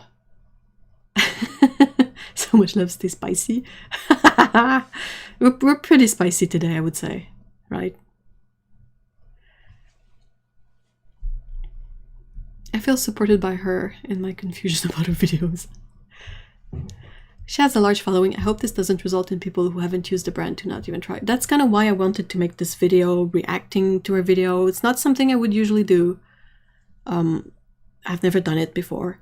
But I really have a thing against misinformation, regardless of the platform size. But in this case, also, she has a really like big platform, and a lot of people might want to do what she's mentioning in the video, go from craft paints to professional paints. And it really bothers me that there's a lot of just factual info that is not right in there, like stuff like the series thing, or like not even trying to understand the paints. So that's kind of why I wanted to make this video. If it was just someone being dramatic for whatever reason, that's, I mean, I will react to it on my own or on the Discord, but it's not worth a video to try and sort of redirect the information towards something that is a bit more accurate. These are bigger pans, and I use a lot of greens. Wells. So I am putting the greens on the very left, and I'm good with it. Yeah, it really is about the effect. Full moon, you yeah. want Oh, to that's a fair achieve, point. The way you paint. As I said, if you're getting started, I would give it a few months. Pick up a set like this, maybe a little nicer, and see how you like watercolor and get used to it. Once you've practiced a bit, you'll know what colors you want to use for those extra colors, and it may or may not be greens. Now that our palette is actually all set up, all we need to do is walk away and leave the paints out in the open air. I want these to dry, and then what we'll do is we'll come back tomorrow, meet you back here, and we'll create a color chart, and we can kind of just see how the paints are performing once they've had 24 hours to dry. Oh, That cracked me up because Sennelier, I don't know about you guys, but for my weather and my locale, Sennelier doesn't dry in 24 hours. So I was like, oh no, you're gonna come back and grab your brush and be like bloop in the still pretty sticky paint. And I don't know, it was just like, no, not 24 hours, give it a week, something. Sennelier never dries. It really never does. Some colors will dry. Colors like ultramarine, chromium oxide green, like the sort of drier pigments will dry, but they're the only ones who will. The rest of them, like colors like phthalo blue or their phthalo turquoise, are forever sticky and staining, and it's a nightmare. But yeah. Yeah, the 24 hours, and we're like, oh no, poor summer child. You know? Like, this is your first rodeo. Mine doesn't even get the good skin on it in 24 hours. Oh, same. I picked them up 24 hours later and they've settled a bit, and that's about it. They'll never dry. Like, if you do a tiny dot, it might have dried. But those wells with like half the tube in them, they're not going to take 24 hours to dry unless you put them in a very, very dry space, possibly. But anyway, just to crack me up. I know I'm going to get questions, actually. I know there's going to be people saying, you're not allowed to use tube paints right out of the tube, or you have to let them dry, or you should never let them... She needs to focus less on what people will say you can and cannot do. I don't know. It's recurring a lot, and it's all stuff that's not really important in the end. Like, oh, you can't use white, just do whatever you want. Oh, you can't use paint straight from the tube. You can if you want. It's only harder to use because it's like goopy, especially Sennelier straight from the tube is more difficult to use because it will like jam in your brush and you will never be able to rinse it properly. But that's all practical stuff. That's like something you use the paint and you figure out. And what was the other thing? There was some other thing like, oh, the order in which you put your colors. You have to start with red. No, all this stuff is not important ultimately. What is important is to maybe know your medium, what it can and cannot do, or figure it out by buying a set and then being open-minded. Dry. Again, totally personal preference. Okay, so after 24 hours, yeah, personal I came back preference. to my desk to make the color chart. This is when I really knew these paints were not great. I already had an inkling, but yeah, I highly do not recommend. I mean, I spent money on these. I got to make a YouTube video, and then I got to tell a bunch of people these paints are garbage.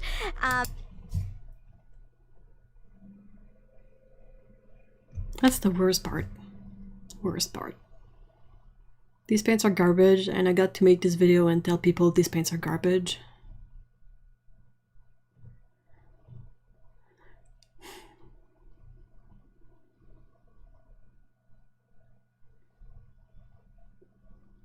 I think I've rambled enough. I don't think there's anything new I can bring, but all she painted with them is these tiny little squares on a sheet of paper, and we will see. She will paint each color, and you can sort of see from the colors she uses that, like, what is wrong with that yellow?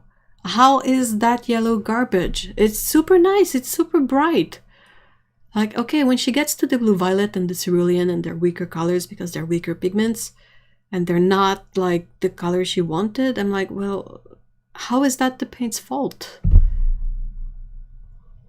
She still didn't say what is garbage about them. You're right, Lena. That is like, why is it garbage? Why? I think she mentions it a little bit as to that the color payoff is not what she expected, but wait, is that how I hold my brushes? How do I hold my brushes? I hold my brushes in a kind of similar way, and I get crampy, so it is what it is, right? She hasn't given them a try. Why is she saying that? She hasn't used them. I don't get this video. Did she even paint with them? No, all she did was the swatches. She literally hasn't even put her paintbrush in them. And she used a teeny tiny brush to sort of, I don't know, detail that's really irrelevant to anything. So close to swearing and I don't swear. Does she say why she thinks they're garbage? Not exactly. Someone so against all these rigid rules, she sure has a rigid idea of what these paints should be. Well said, Squirrel Baron. Hi. Hi. She was expecting golden fairy dust to come out of her paintbrush. What kind of paper is she using, by the way? Well, she paints with watercolors usually, so I'm pretty sure she uses watercolor paper in any way. And whether it's cellulose or cotton paper, it really doesn't matter with Sennelier. I made my swatches of Sennelier on cellulose paper, and they're super nice and vibrant. Like, they're really, like, good. And I've used Sennelier on cotton paper, and it works too. So I don't think she would be the kind of people who uses the wrong paper to paint. Because she's painted before. This is not her first painting, but she usually uses Canson Heritage and Arches. So cotton paper. But if I would have bought them as a hobbyist, I would have been very disappointed. They should not have cost me over $100. These are like craft quality. You could get something similar on Amazon for 20 bucks. The deep phthalo green. Why are they crap quality? What's your like perimeters to decide that they're crap quality?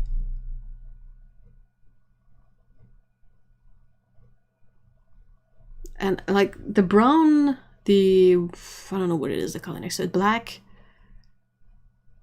Like some colors she barely touches, like a tiny bit, and then puts on the thingy, and you're like, well, I don't know, that's not how I paint. If I want to get a good mass tone of paint, I use more paints than that. She's about to explain the crap quality. Oh, let's get back to it. Was not very dark. The Prussian blue was not very dark. The hooker's green was a weird emerald color. So basically the pigments were just diluted way too much with a lot of filler. Yeah. The deep phthalo green was not very dark. The Prussian blue was not very dark. The hooker's green was a weird emerald color. So basically the pigments were just diluted way too much with a lot of filler. And I have learned a few things, and hopefully you can learn from my mistakes. I do still believe in using cheap supplies, as I have... Stick to those then. Seriously. If your whole angle is everyone can art and cheap supplies are fine, don't go to professional supplies. And like she in the comments, she says that her next video is going to be about Daniel Smith paints. Are those going to be crap too? Better quality for $20. No, you won't. You definitely won't. I don't get why she uses cake watercolors on arches or Canson Heritage. Stop, Paulo. That hurts my brain. It's not an explanation. Like the colors are diluted? No, you got weak pigments. There's a lot of filler. How do you know that? You use freaking paint cakes that are basically just chalk. There's a lot of fillers. What's a filler for you? Seriously, what's the freaking point of a filler?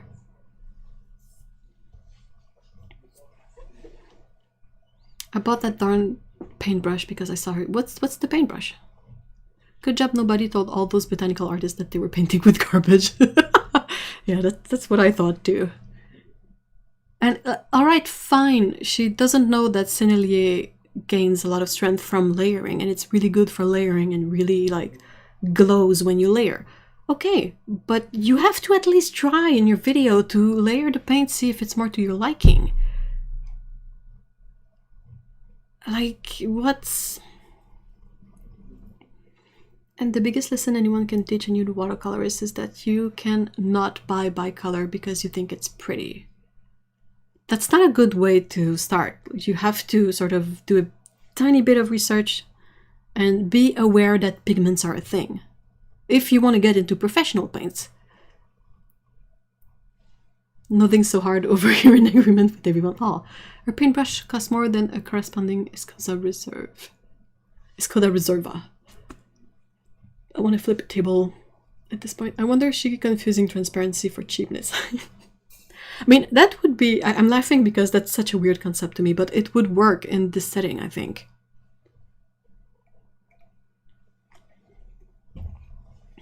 Because she's so used to the craft paints that are probably full of dyes and somewhat chalky. I haven't tried that specific chalk paint set in cakes because I don't want to like throw away $15 in those.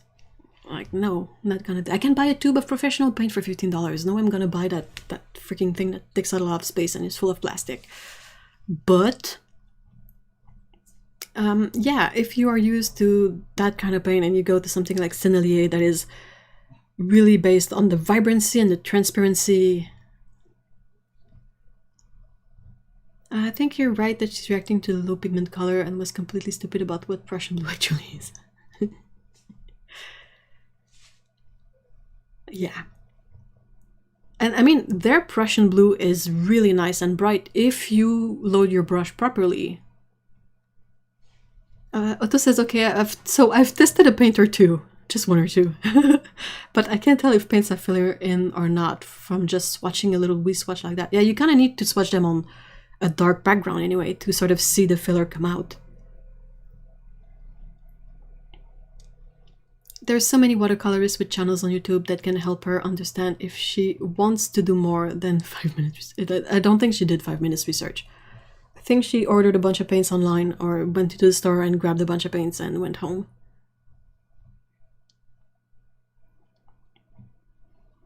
And yeah, Jill, I suspect she's wanting more intense use.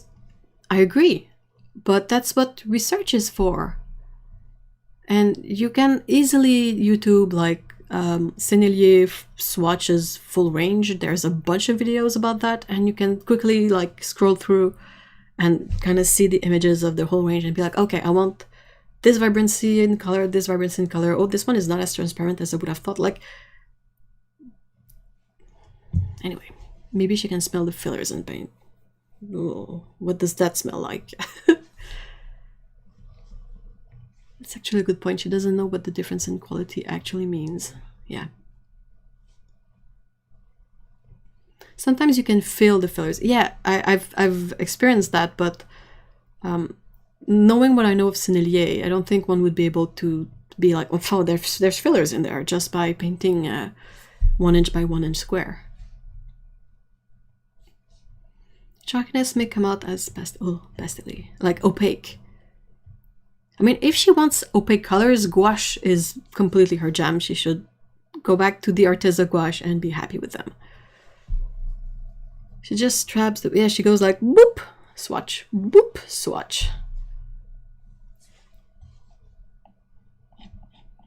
Okay, let's finish this video. There's 40 seconds left. That's a big part of this channel. I want art to be accessible, and telling you to go spend $300 in order to have fun painting, that's not very accessible. But I don't want you spending money on products that are not worth it. So what colors is Hooker's green supposed to be? What color is it meant to be? Because she's like, it's this weird emeraldy color, and I'm like, yeah, it is a nice bright green, but I think Hooker's green is one of the least consistent colors I've seen in brand. That and sap green. They just do whatever they want with it. But anyway. Okay, almost done, guys. Thanks for watching. Thanks for seeing me through my trial and error. I hope that you enjoyed the video. It was definitely different for me. I'll see you soon with a new tutorial. Have a good weekend. Yeah. Well. Okay, comments. Hopefully this will work. Let me set it up a bit. Let's make it a bit bigger so that maybe you guys can read the comments too. Okay. This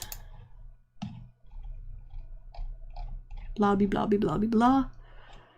Okay, this is, can you see? Oh yeah, it works. Marvelous. Let's do this. Okay. Hey friends, in this video I am using the Sennelier Series 1. That doesn't mean anything. Have you used it? How did you like it? I'll be purchasing a dozen Daniel Smith colors next.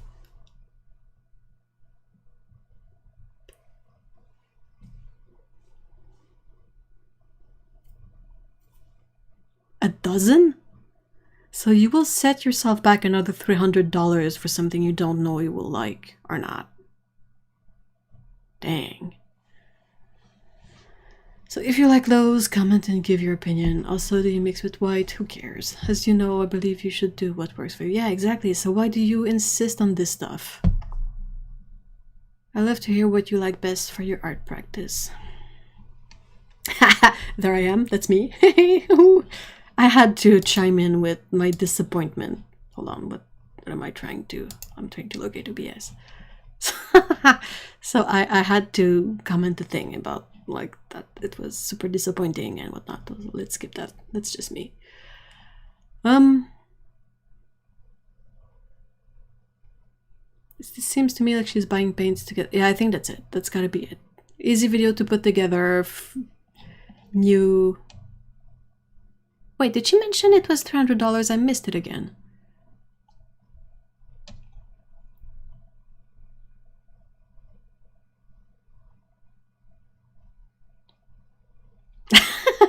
I'm sorry you guys had to suffer with me.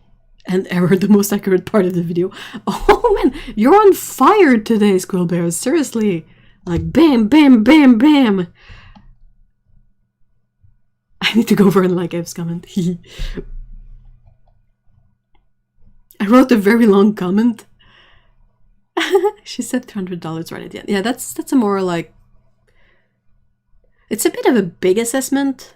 Like, she must have found them at a really, like, expensive place.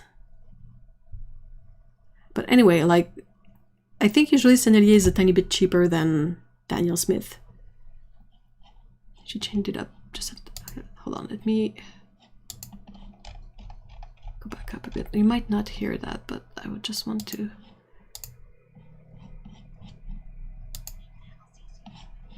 Yeah, blah, blah, blah. Okay, $300, yeah. Not good. Okay.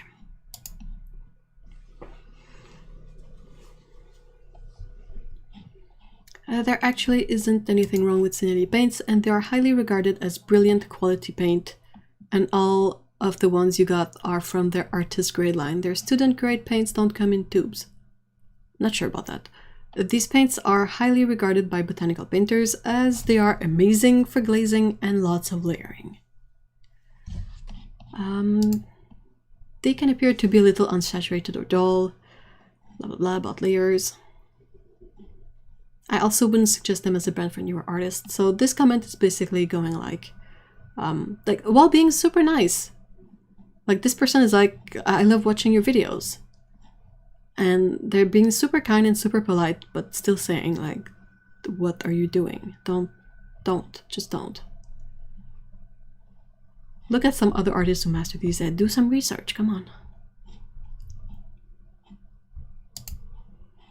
I'm a Sennelier user. I've been using watercolors for over 10 years. Okay, never mind that.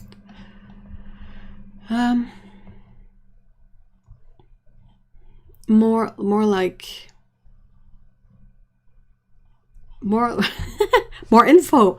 I mean, okay, maybe this person doesn't do any research because people will do all the research for them and put it in the description.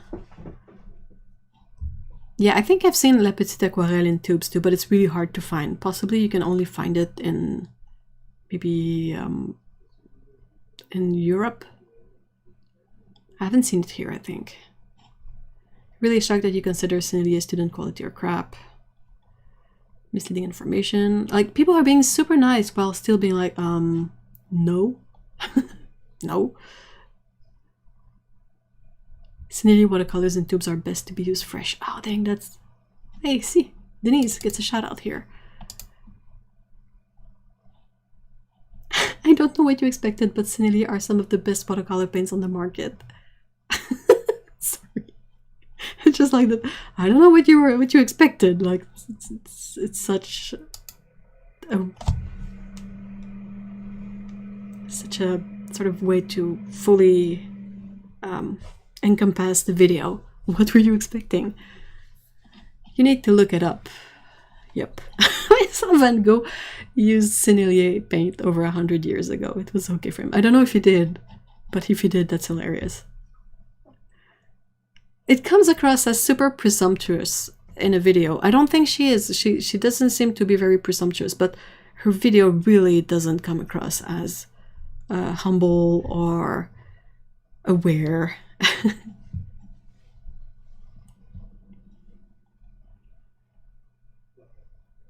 This person is like, I've never tried Sennelier, but I know they are professional grade.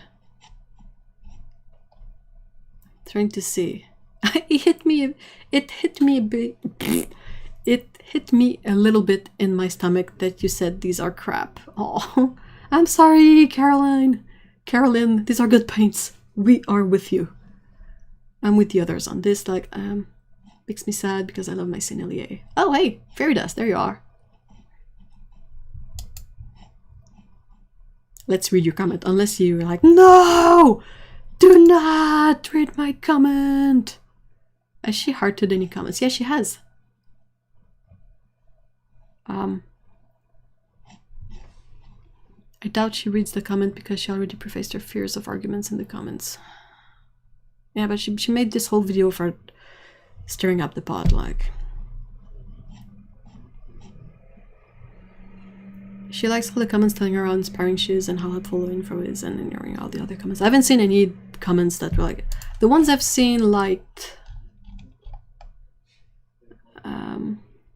were something like, oh, I love these, but I understand if they're not for you. That was mostly what I saw being like, but there hasn't been a lot so far.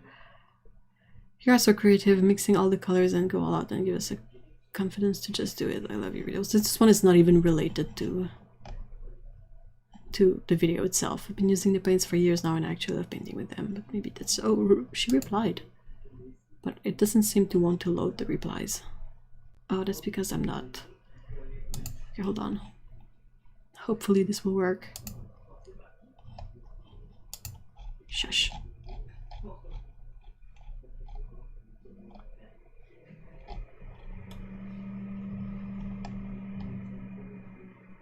Oh, wait. Okay. Ba-doo-ba-doo-ba-doo-ba-doo. Sorry to be... Top comments, newest first. Oh, hey, Jennifer, hi.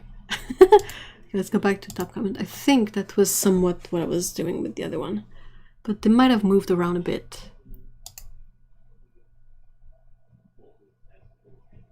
My comment is very long. Okay, layer and glaze, Sennelier user. Doop doop. Okay.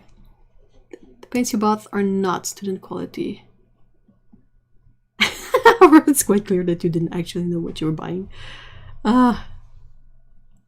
Seems to be pretty much what we've all like mentioned. Yeah, I don't want to read complete comments. If you want to read the comments, you can also go to the site, go to the video. I've put the link in the description to the video if you want to check it out and read.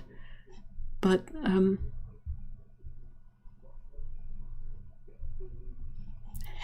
if you buy watercolor paper and use alcohol markers on it, yeah, you can't blame the markers for being empty so fast. Yeah, she should give away those paints. I can't watch this video. Hey, Azu, we haven't seen Azu in a while. You are clearly mocking a very fine paint. I think Azu is from France. I can't watch this video. There's a difference between preference and calling crap an artist grade paint only because you didn't do your research. Calling the shots.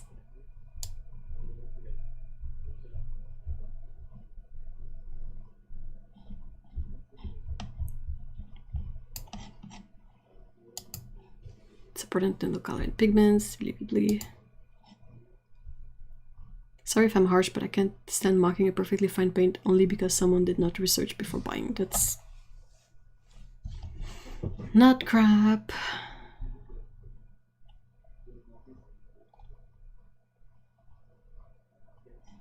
Okay, this is the one. They could be a better quality. I am using Series 1. That doesn't mean anything. Ah! Series 1 is just about the price tag.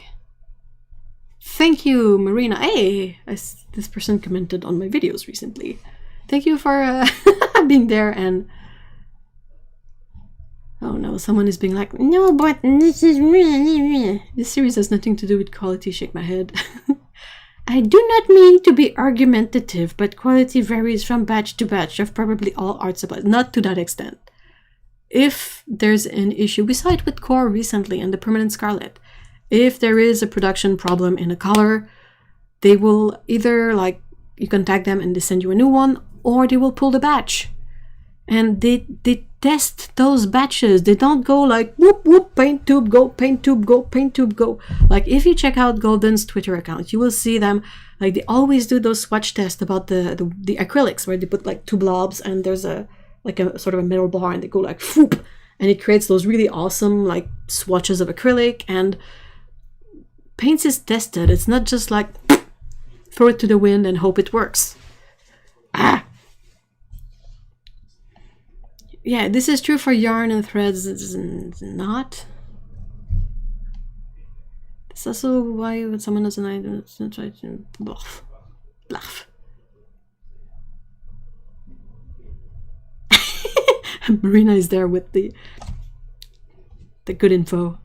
But when your channel has like 750,000 subscribers, maybe you should take more information before telling everybody that a brand is crap altogether.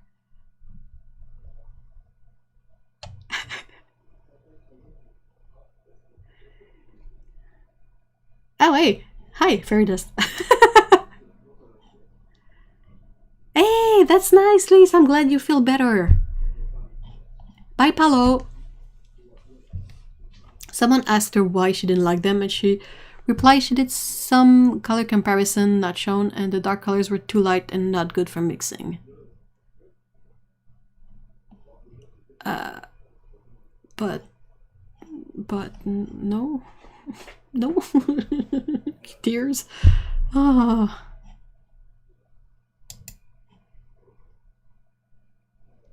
Dude, there's nothing wrong with not knowing stuff, but when you decide to not learn the stuff because don't feel like it, a lot of misleading. I love your channel, but I feel like you put a lot of misleading information in this video. People are being super nice, which is awesome. I mean, I'm all for this. I wish all the feedback on YouTube was this kind and constructive. Because, dude, I've seen some comments that were like, oh, really? Trash. I mean, come on.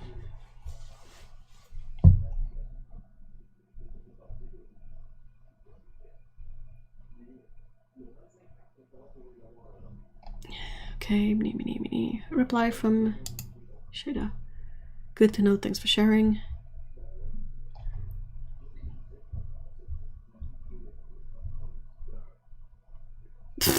Poor Mandala Bear. Yesterday I was staring at the tubes of watercolor wondering if I should try them, but I had no idea how to use them, so this video is just what I needed. This one was liked. What kind of reply? Yes. People are really showing up to defend Sennelier, and I'm here for it. Series 1 mean price. All your greens are made from 2 to 3 pigment. No, no, no, no, this is not true. It's not true. This is not true. This is not true. This is not true. I will die on this hill. I swear to Bob.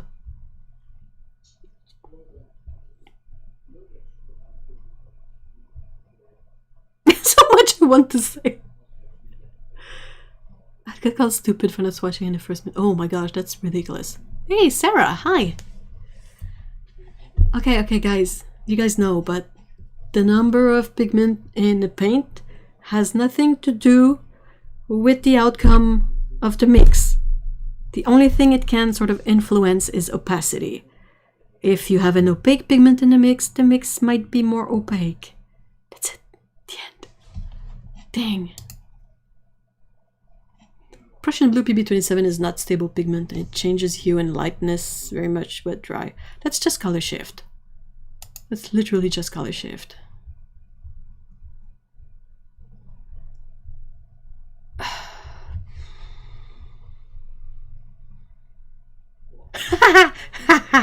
Sorry. The first palette shown with the cakes is dye-based, so of course the colors will be a lot more vibrant and fun to work with, but they dry chalky and are not light fast. Sennelier is not student quality paint. I guess it's personal preference. Like everything that has like, oh, but it might be your preference, that got I like. But I mean, I understand. I don't think I would necessarily like the people who are like, oh, you're wrong and what you said is BS.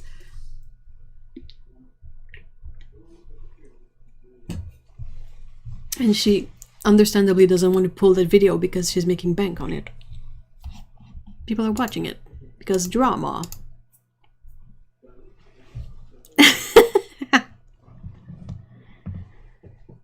I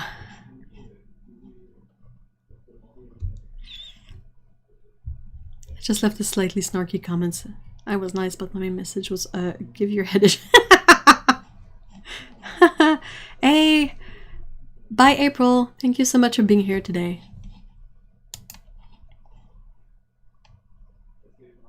Oh, see, this one said, like, don't fill your pens. So much in the beginning. Not student grade. Artist grade. My lazy and broadcast needed this. You're a hero, Shada. Thank you. I've been waiting for a video like this one. It's such a great help. No, it's not. This is like super unhelpful for beginners. Because it's not based on facts. It's based on like maybe she was in a mood when she made that video. Calling paint crap. Oh, there I am again. You definitely spiced up Friday.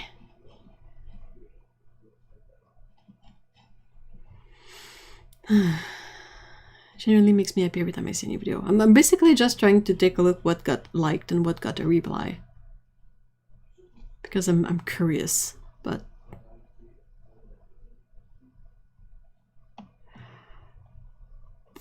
yeah, most of the top comments are basically saying like, hey, I see you guys all came up.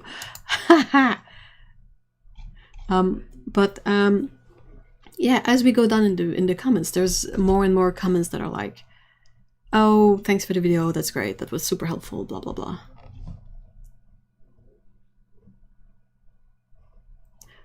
I was confused about the different color wheels and couldn't find more info about it. That's because you obviously didn't search on YouTube.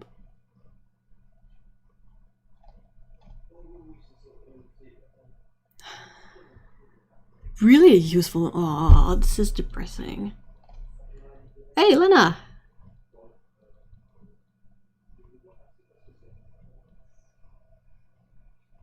Dang, that's such a nice comment, Lena. Blue.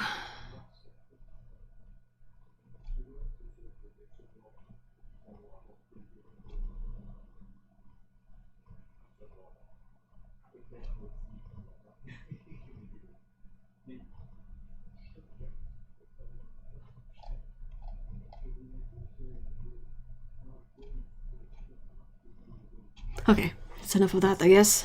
Oh, wait, bunch of replies. Oh, they're from Canada, so she's still in Canada, guys.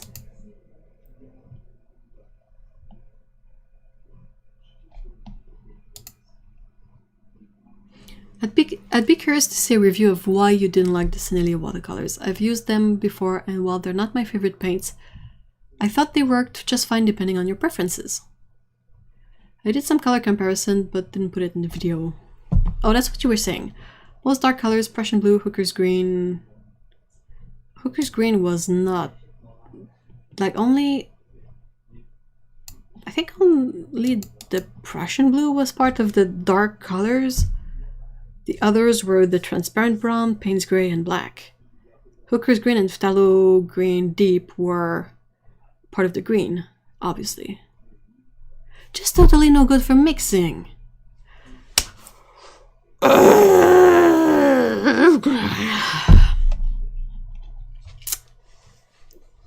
kind of want to reply. I will not. I'm like, oh, I think she got this to the... No! No, she did not.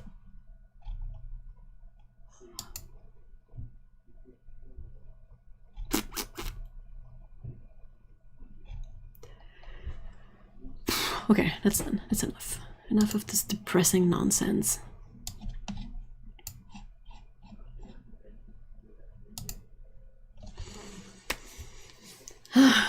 Okay. Oh, have a good nap, Jill. Thank you so much for being here. We are giving this video attention and views. Yes and no. But I mean, it's fine. I mean, I'm all for her having YouTube as a job. But constructive criticism is good.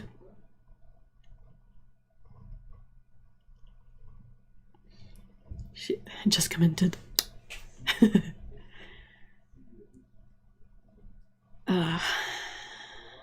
I mean, I'd be fine if it was just like a one-off, like this one video. But then she said she's gonna buy a dozen Daniel Smith colors and make another one.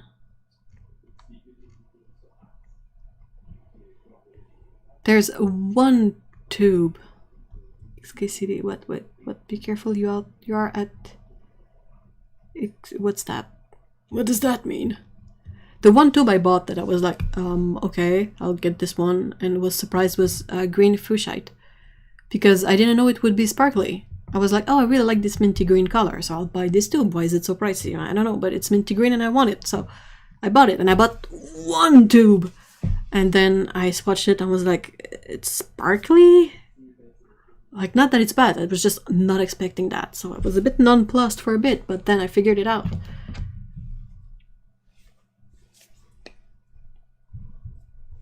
So children, what have we learned? Do your research! I kind of want to see her try to crap on Daniel Smith. Well, if she does, we might have another kind of react video in the making in the future. Unless you guys tell me that this was not exactly enjoyable.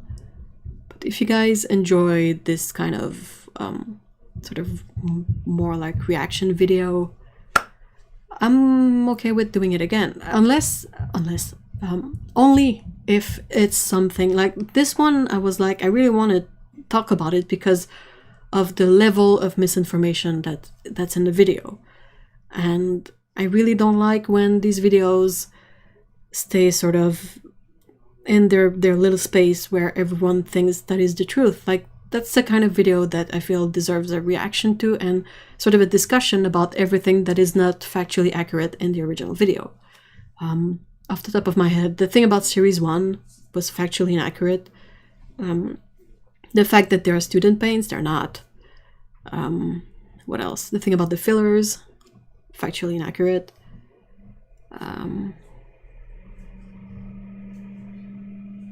Trying to think like not necessarily things we disagree with, but things that are just factually wrong. Pico, pourquoi? Gotcha. Salut raton, salut raton. Ah, tu pues. You don't smell good. You don't smell the good little raccoon.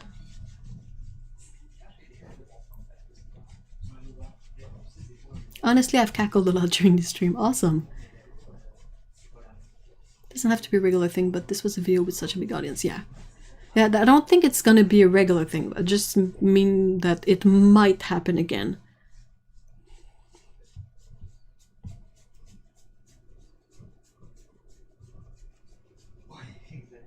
Makes me angry due to the amount of work that you have Dan, Frugal Crafter, etc. put into their videos. And she's sopping up views with bad information.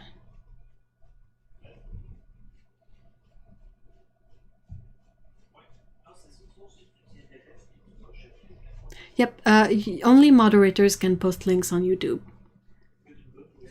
C'est bon? Qu'est-ce que tu fais? Tu t'en vas? Bye.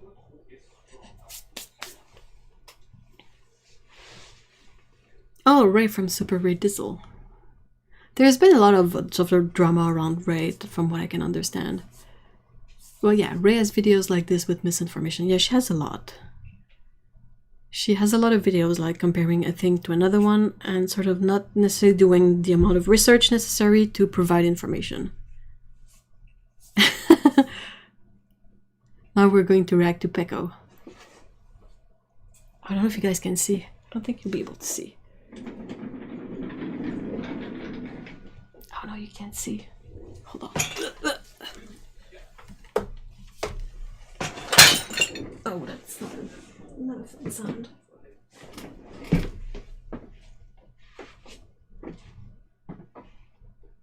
Boop. Dang it. Double dang it.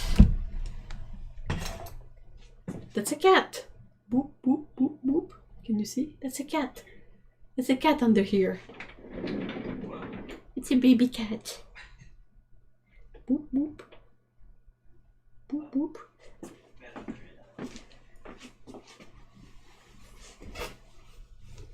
No, nothing. I hope nothing broke, but I have a cart with a bunch of mugs in there to sort out things. And I bump the cart often, and it goes clink, and I'm like, ugh, really don't like it.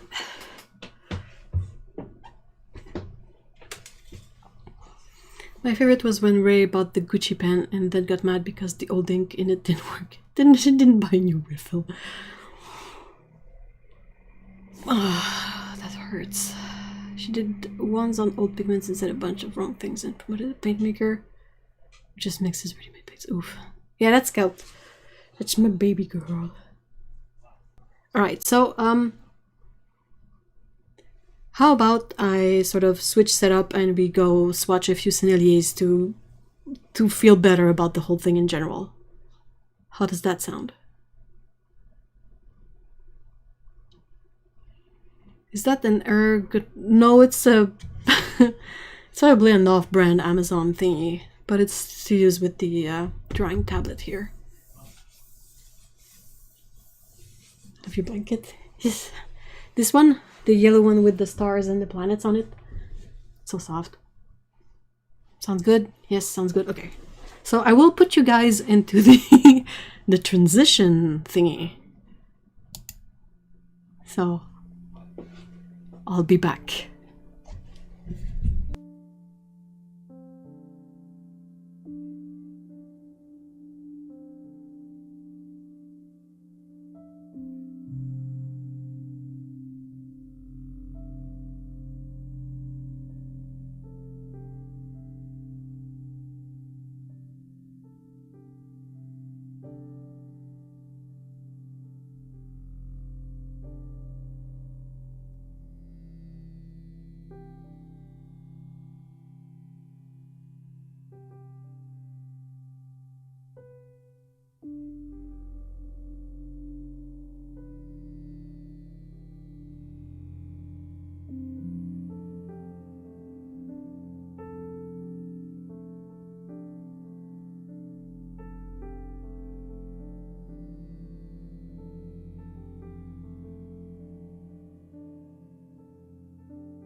All right.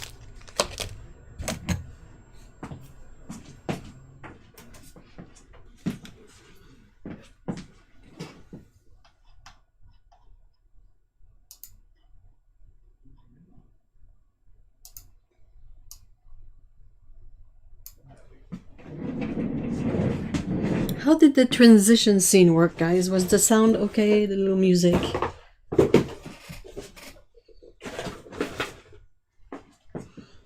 Nope. Bah non, qu'est-ce que tu fais là-dessous? Salut!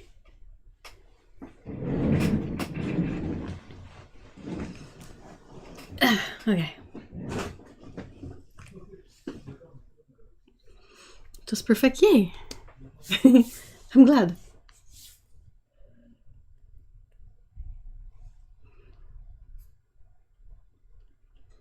It was perfection. Aww.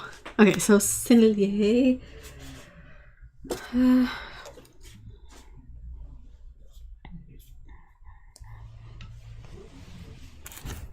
What is this paper?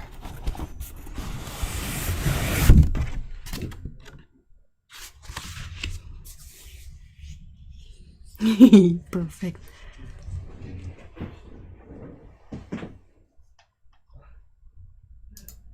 Okay. I'm in frame. Is it?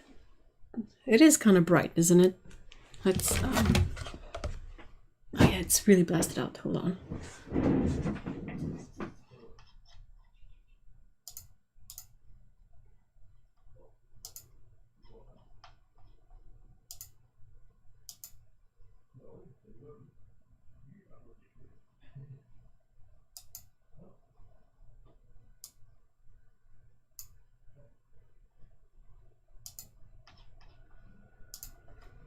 I don't know why, but exposure is always a bit tricky to set up. I think that's fine. What do you guys think? Is that okay?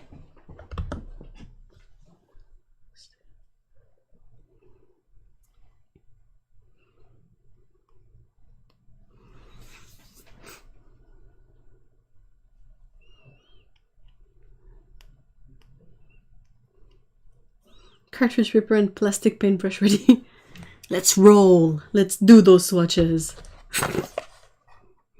It's really funny because I recently acquired this set from Sennelier, which is a palette. It's in French. I don't think I've seen. I don't think I've seen this available in English anywhere, and I wouldn't recommend buying it where I got it because. The customs and the shipping fees were like a punch in the face. But I really like I don't necessarily do the florals. You guys saw the books from this artist in the previous live stream, but I don't do the same kind of artwork, which has good insight. And I was really sort of feeling Sennelier recently. Apparently I was in a mood for cheap, crappy paints. And someone mentioned indigo, and I don't have a tube of indigo, I think, but it's in this set. So we can swatch indigo. Where did I get it from? Aquarelle et Pinceau. I will send you the link after, if you want the link.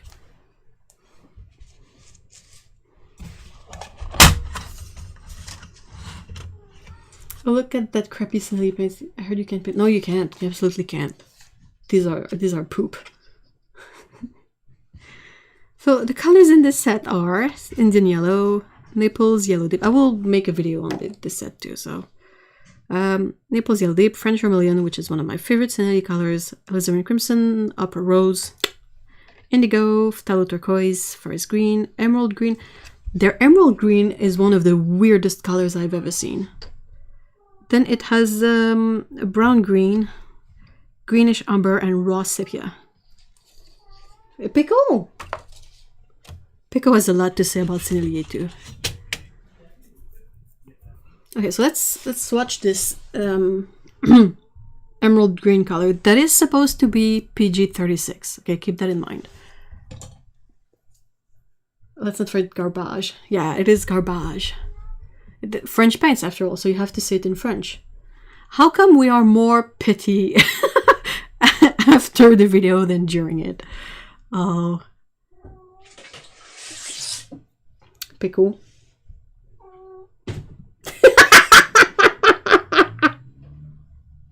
You are such a stupid cat. Let's get the pies. Elle a ouvert la porte. Puis quand la porte a fait bonk, elle s'est fait peur elle-même. Petite qu'elle est niaiseuse.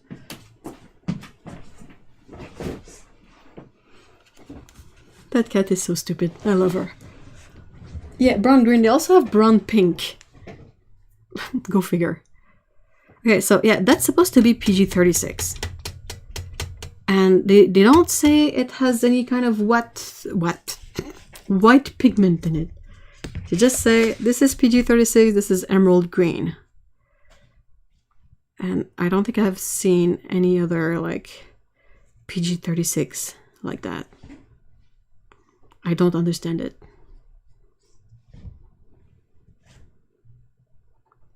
I want to give both your kitties kisses. Aww. I will give them kisses for you after. What did she do? She, you heard the scratching in the door? That was her opening the door by scratching on it. And so she opened the door. She gave it a... Sérieux? Encore? So she gave the door a good swing and she started like walking in the room. And then when the... when the door sort of hit the wall and went bonk, she got startled. So she startled herself. She has the attention span of, like, she doesn't have any attention span. Yeah, that's got white in it, surely. Yeah, but it's not listed anywhere, and it's not exactly the proper hue for PG-36. So I do not understand this color at all. I'm trying to see if I have a PG-36 nearby.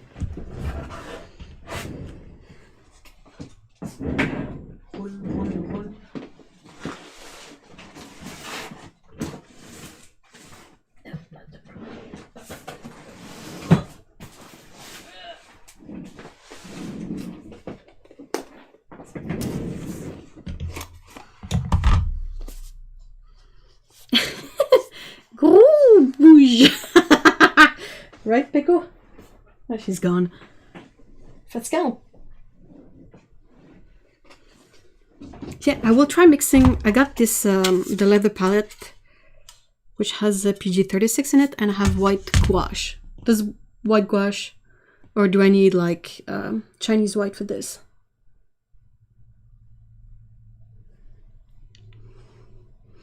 I don't know if this is weird, but I'd love to do a video chat with all you guys on the Discord. We might set something up like that one day.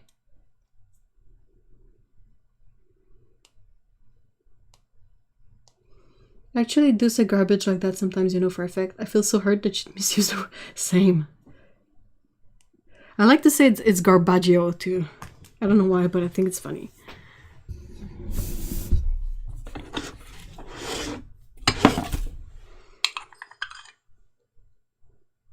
Yeah, gouache should be fine, right?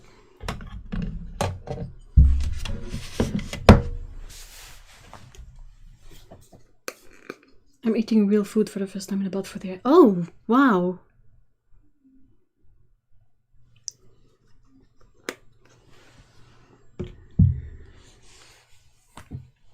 Welcome back, Ellen.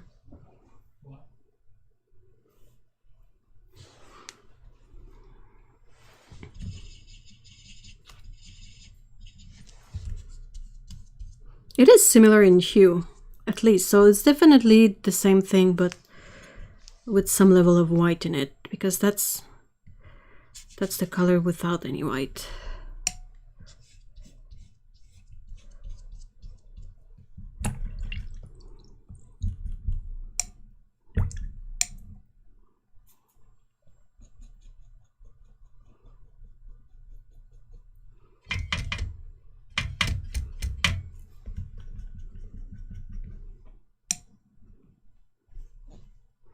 I just have no idea why they wouldn't make their emerald color PG-36 just on its own. That's pretty much... It's close.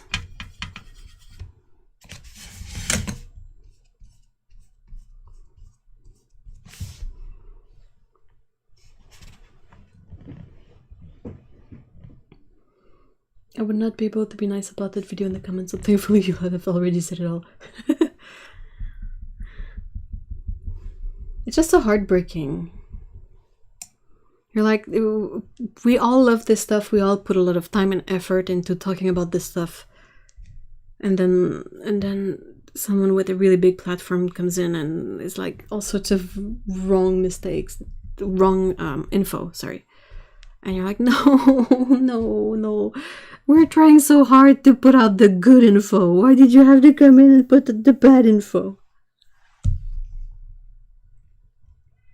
Yeah, that's close enough to be PG-36 plus white. Yeah, it's probably PG-36 with Chinese white. Like the least opaque of the two.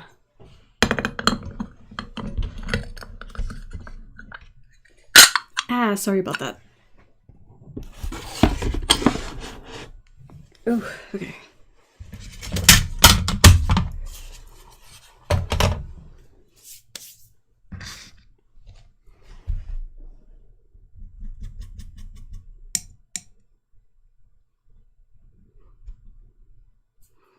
Okay, indigo.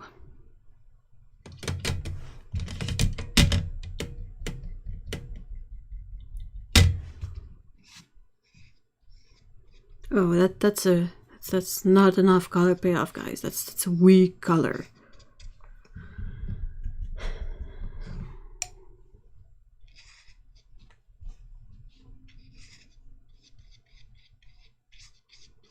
I like using this inexpensive, sort of a bit messy. Like, it's not the most high quality brush, but I don't feel bad about scrubbing paints with it.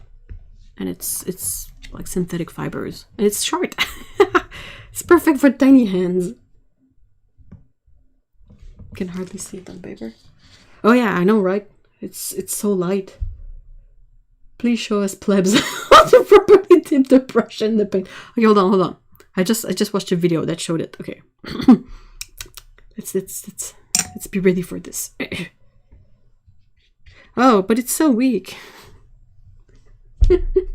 Oh guys, we're so stupid. The thing is like, okay, Sennelier. Let me put I will touch. Oh, I touched the thing with color. So this is what I got. Okay, let's wait a few seconds. Okay, that should be good. Oh my gosh! What happened?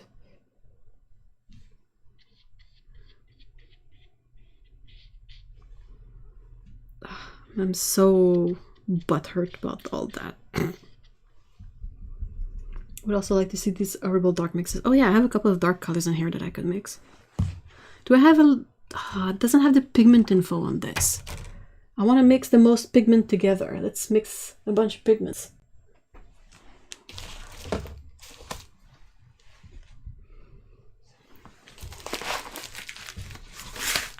Is it in here? Is it in here?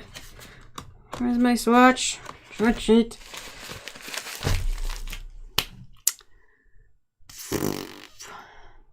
I don't know where it is. Darn it. But I know that Forest Green has a few colors in there, and the Greenish Umber has 3, I think.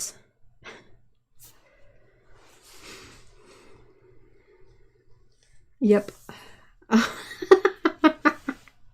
What brushes are you using? I need some flats. Well, these are kind of hard to find. I think I got them from Amazon Japan a long time ago. But any kind of... check out the Royal and Langnickel Zen brushes. Or any kind of Royal and Langnickel brushes. They're really nice. They're good synthetic and they work really well. And they're like $4 a brush. So you can grab a flat for $4 and be good with it. I wish I could find my swatch sheet though. Where did I put it? I painted a great big mixing chart too. But I put it somewhere and forgot. Hold on. It's probably a sap or hooker's green with the hue color. I don't think I have any sap or hooker's green in this selection.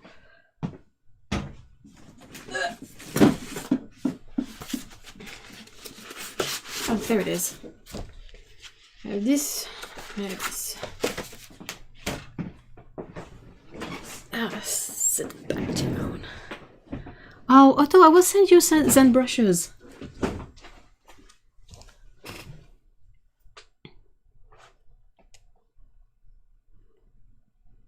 Yeah, for someone who is like, oh, use whatever you want to paint, like the paint, the paper, and the brushes being super expensive is not very fair.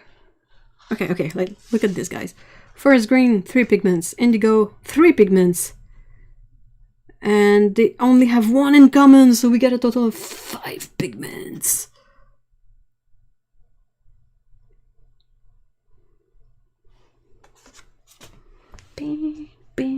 We're still accumulating salt. I think we're generating salt at this point.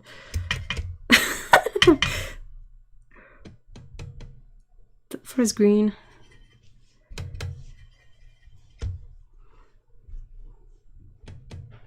Indigo. Let's watch this super muddy color, guys. Oh, it's so muddy. Oh no, all the mud. Oh no, mud.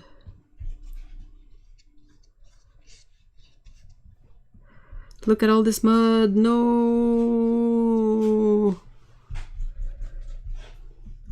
We're so salty, we're crusty. I don't know if this is a silly question, but there wouldn't be a difference between pan versus tube with there. There is a difference in formula, but it doesn't affect the outcome. Like the extruded pans have something in them so that they're not as liquidy and sticky. So if anything, these would have the filler element. The tubes should be as pure as can be.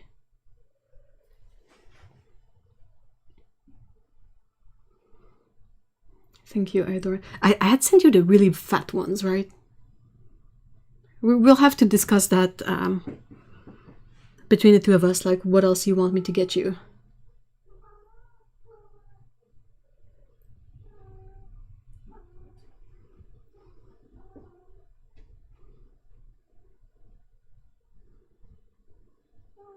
I forgot that I got a student set of Sennelier this summer in a wooden box. Oh, that box was lovely. And I used the business out of them. Oh yeah, Raphael Soft Aqua. They're good. I had some. I have 2 now, I think. I sent mine to Sterling because I was not using them really. My mud brings all the nerds to the yard. Damn right, it's Sennelier. Damn right, it's Sennelier. I could teach you, but I had to charge my... No, actually, my videos are free on YouTube. Yep.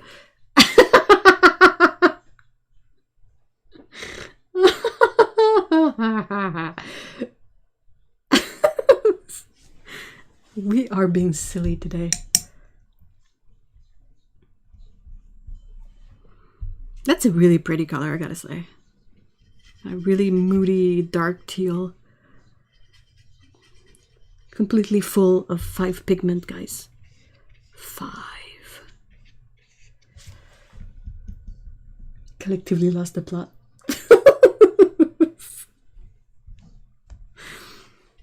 But they're for nerds.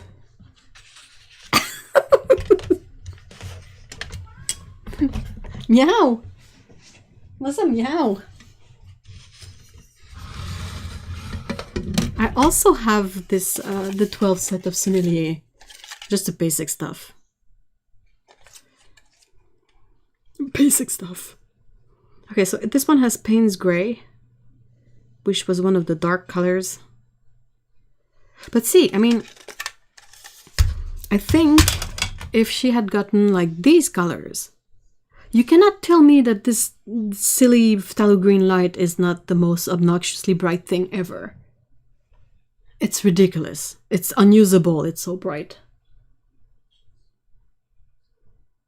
I could teach you, but I can't anyway. Or like dioxazine purple, though I don't think Sennelier has the most punchy dioxazine purple straight out of the pen. I think that's Core.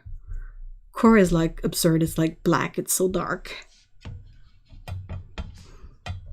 But this is how you load up a brush.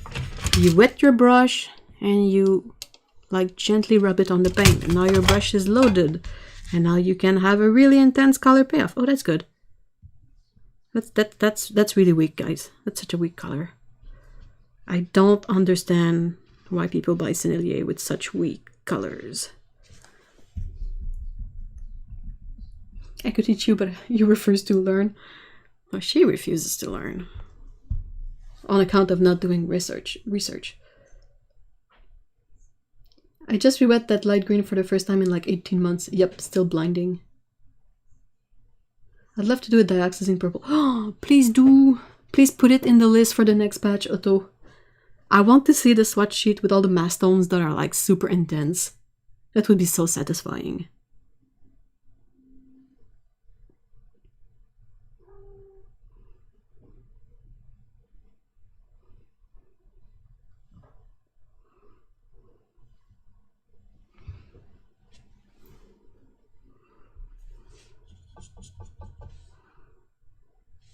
I love that they have their French vermilion like everywhere. I love that color so much. It's so pretty. Wow. Wow.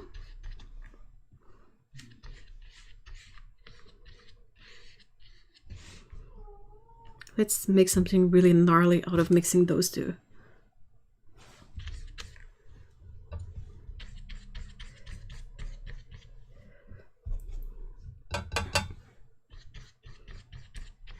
Oh no, a brownish color. How could this happen? It happens because I mixed the purple and the like yellow green. What else is new? Pickle.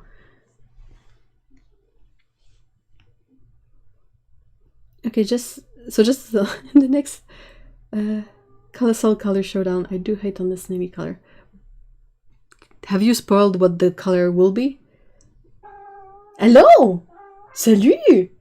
Qu'est-ce qui se passe? Ouais! Brr. Ok? Ouais? Miaou! Mouf, mouf, mouf! Ouais! T'as bien plein de choses à dire? Ouais! C'est à toi, ça? C'est tes papiers? C'est ton panier? Ouais!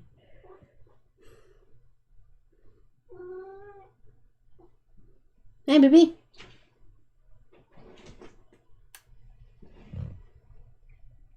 I can mix a green that bright with cobalt teal and nickel titanate yellow. You can get nickel titanate yellow is a bit muted.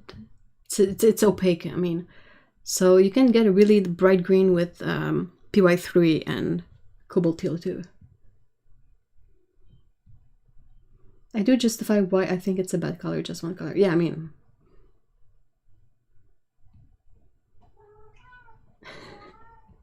I think she's hungry. I think Pico is like, I only had one dinner instead of 3. Where's my other 2 dinners? Well, lunch, I mean.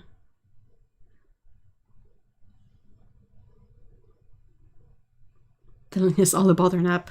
So I slept, and then I slept some more, and then I slept and I dreamt of kibble, but then I woke up and there was no kibble. Can I have some kibble, please? I'm hungry. Chaz hasn't shown up in like 4 days. I'm a bit worried. I hope he's fine. The stress of like seeing a cat outdoors. You're like, oh, you shouldn't be outdoors, and then you don't see him for a few days and you're like, oh my gosh, are you okay?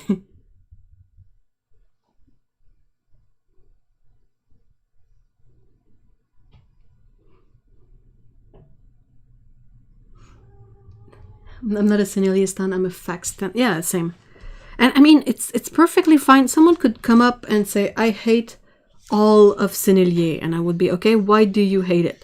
It's too sticky and I travel a lot and it never dries in my palette. I would be fine. That's absolutely fine. No problem with that. What bothers me is like, oh, I don't like Sennelier. Why don't you like it? I painted one tiny swatch and thought it was garbage and didn't like it. And I told everyone it was crap. call them. I am tempted to call them. I think I will wait a week, and if in a week I haven't seen any of Chaz, I might call them again. Be like, I'm sorry to bother you, but I'm the person who called before about Chaz, and haven't seen him in a while. Is he okay? Are you for real, Lindsay? So will you guys be... Will anyone be doing something about the kitten? The kibble in my bowl is old. Well, her bowl is empty. I told my 800k subscribers, yeah.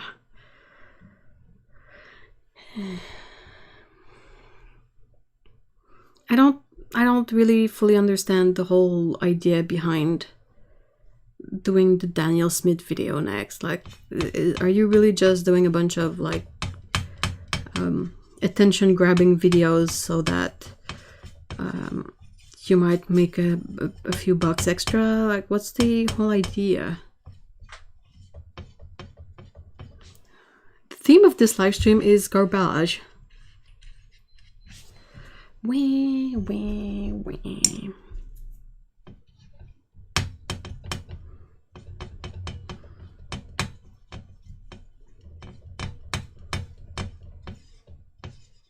Oh my god, your neighbors shouldn't have pets, Lindsay. I agree.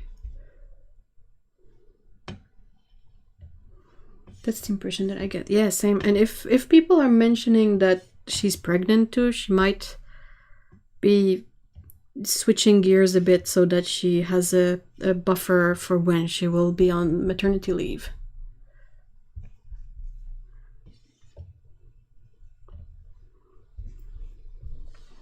We got Bear a greedy gut feeder toy where he has to dig out his food a little at a time. And it is amazing at slowing him down, but the flaw is now Emmy finishes first and then steals the Emmy is like, but I'm teeny tiny, I need more food. Nom nom nom nom.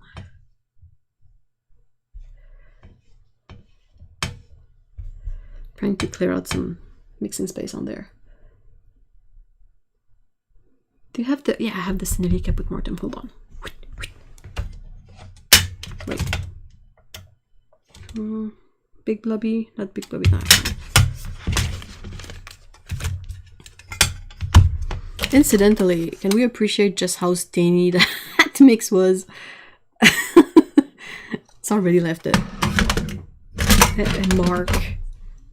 I will mop it up though, because I'm gonna be able to close this palette. Oh, I always forget the inserts.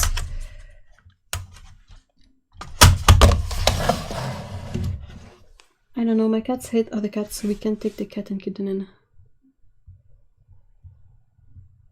Oh, I was thinking like if it comes over, you might just set it up for adoption or whatever. Get it adopted out or something. I don't know. I was just pitching ideas.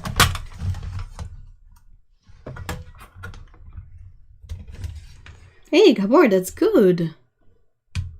Okay, so I have this palette of mixed color, but it has a few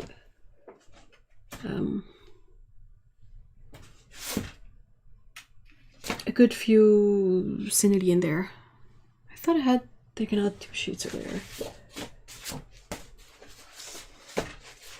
Did I only grab one? Where is it? There it is.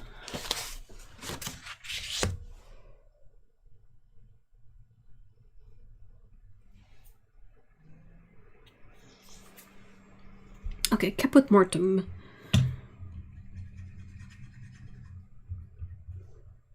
Utter crap. Look at this crappy color, guys. Sorry. It's silly at this point, but still hilarious. So let's add a lot of water in there to get some good granulation. Let's mix some of that gray too.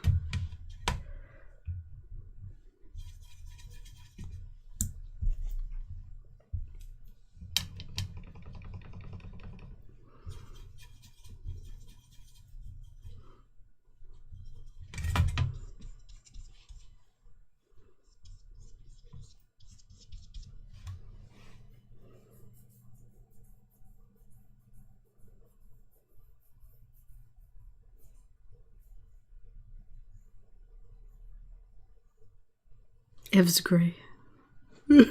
Why? Why? I disapprove.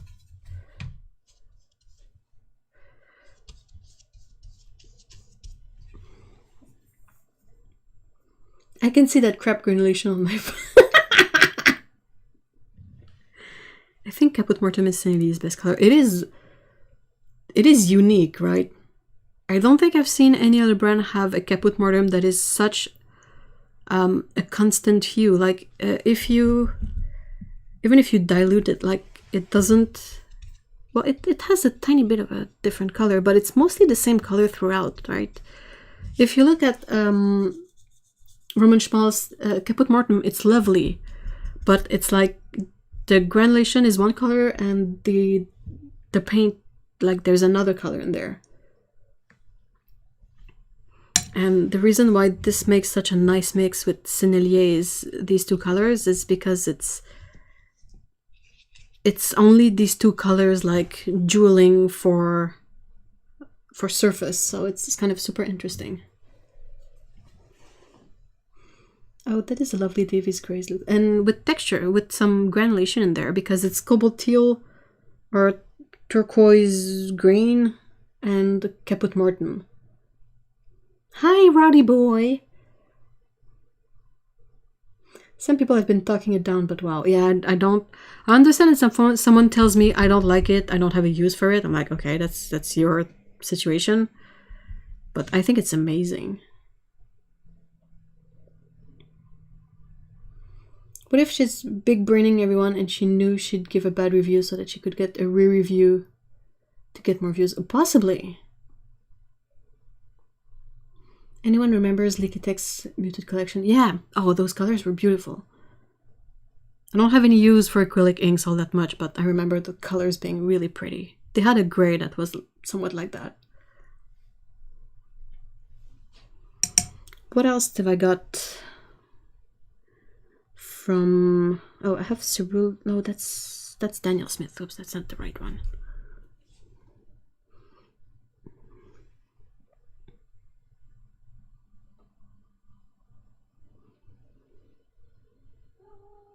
Brou brou. Oh, I have Yellow Sophie in there. That is an amazing color, guys. It is so pretty. Ah, look at it. Such a nice bright yellow.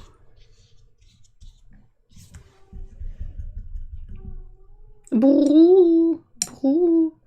Okay, but that's like your opinion, man.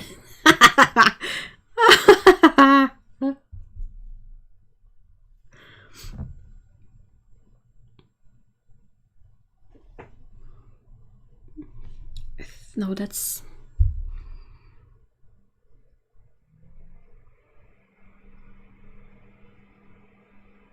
I'm trying to remember what other Sennelier colors I have in there.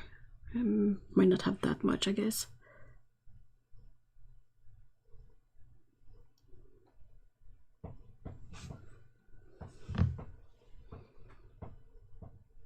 That is such a pale yellow. Where is it? Right? Impossible to see. Like, I put it on my paper and I don't know where I painted it.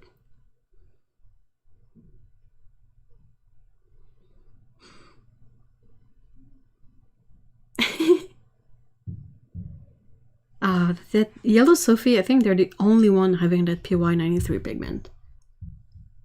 So that's a unique color they have. The Caput Mortem is also quite unique. Okay, we can do a comparison switch of Coarse Permanent Scarlet and French Vermilion. How about that? I gotta washed it out. I'm ginger. Yay! Welcome to the club! One of us, one of us, one of us.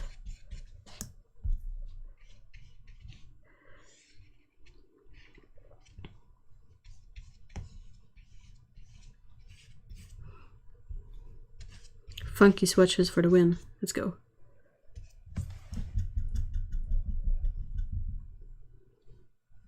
Aw, poor kitty. Eye mids are never any fun. Dang, that yellow, my eyes. Right, right. It's so bright.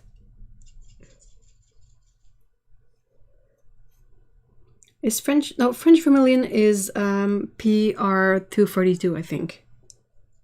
Is it? Is it? Is it? Yep. Tetris watches.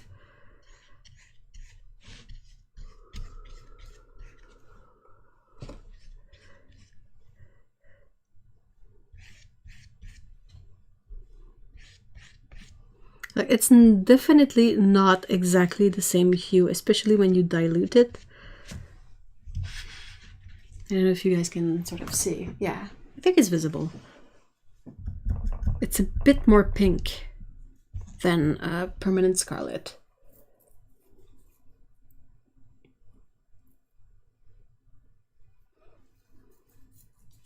So that's the Permanent Scarlet, the one that is being discontinued, supposedly. That's the French vermilion.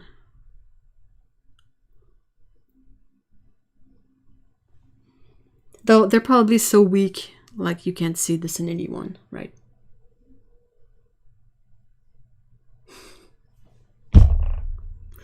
Pity us.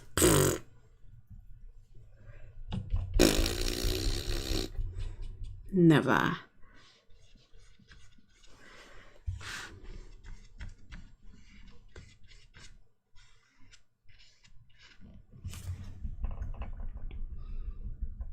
Yeah, it was meant to be brown. Well, you're a ginger now, Harry.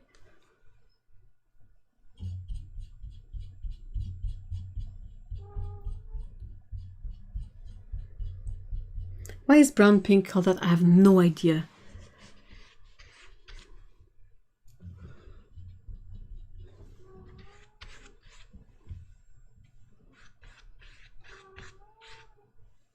Boo boo boo. Pico has so many stuff. When are you going to start swatching?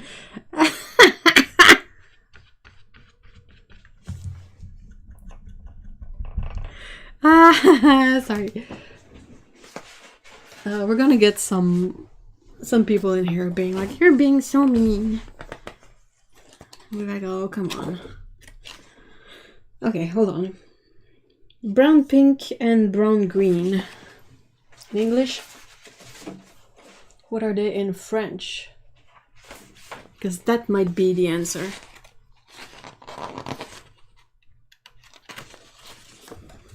Okay, so brown pink. They're basically both style de grain colors.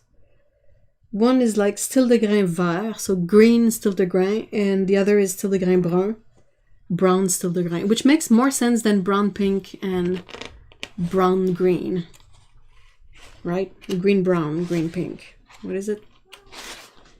No, it's brown green and brown pink, which is really weird. Brown green is basically just is it the one that's PY 129? It's a really common pigment. It's just a name that's weird.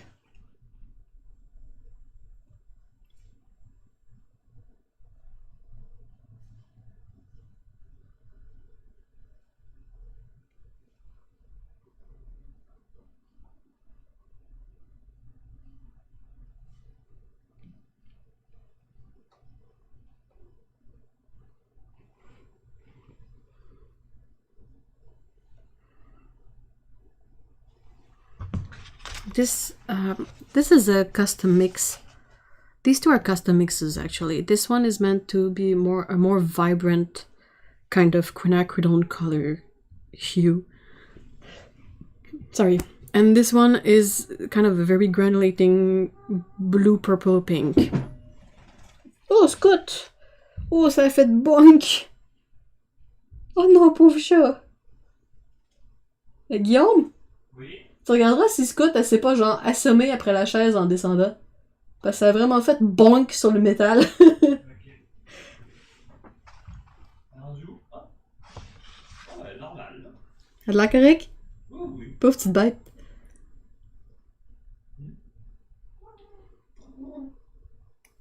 That was a big boink, right?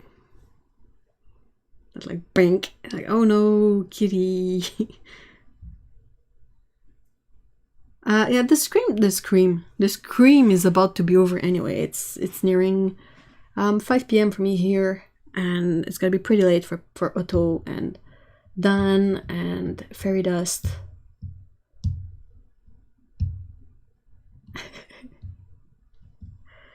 So yeah, what's this one? Oh, that's Quinacridone. That's Cherry Queen. Okay, a very big boink. Yeah, she was sleeping under a blanket and she decided to come down, and I think she bumped some part of herself on the feet ring on the chair. Anyway.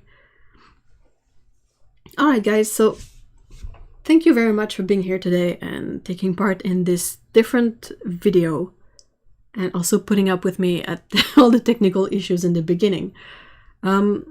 Yeah, it was really fun to have you guys interact also with the content and to have your perception of things, even if it was pretty much on par with what I was thinking, since we sort of all come together because we all think alike, you know. But yeah, it was really fun, and hopefully we won't be subjected to too many videos that don't necessarily have the proper factual information in there. Also, if you're not on our Discord server, you can join up. The link is in the description. It's easy, it's free, it's fun, and we just keep chatting and supporting each other throughout the week and all the time. And again, thank you everyone for being here. Thank you Otto and Lise for being there and being the awesome mods. And Team Ev. Oh no, is it gonna be a team thing? I'll watch what I missed so I can catch up. It's a bit roasty, salty, so yeah, I gotta be aware of that. But it was really fun to then swatch the colors and have a sort of this feel-good feeling of like, oh, they're good, they're lovely, they're perfect. So okay guys, take care, see you all soon, and thank you, bye.